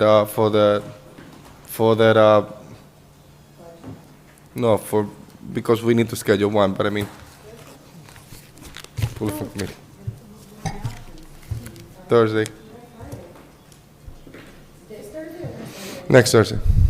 I already have family obligations, and I'm not rescheduling that for this. I'm not. No, you're not rescheduling. I say just schedule one for the. I proposed this Friday. This Right, Friday just- at there's- 5. We posting for this Friday. If it's cancel. So okay. I can do this Friday. What time did I say? 5:30 and 6. Personnel at 5:30 and budget at 6. 5:30 and 6. Yep. Any other committee that wanted to meet? I hear none. At this time, I'll entertain a motion to adjourn. Motion to adjourn. Motion to adjourn. Can I hear a second? Properly second. All those in favor, please say aye. Aye. The ayes have it. Thank you, councilors. Merry Christmas, councilors.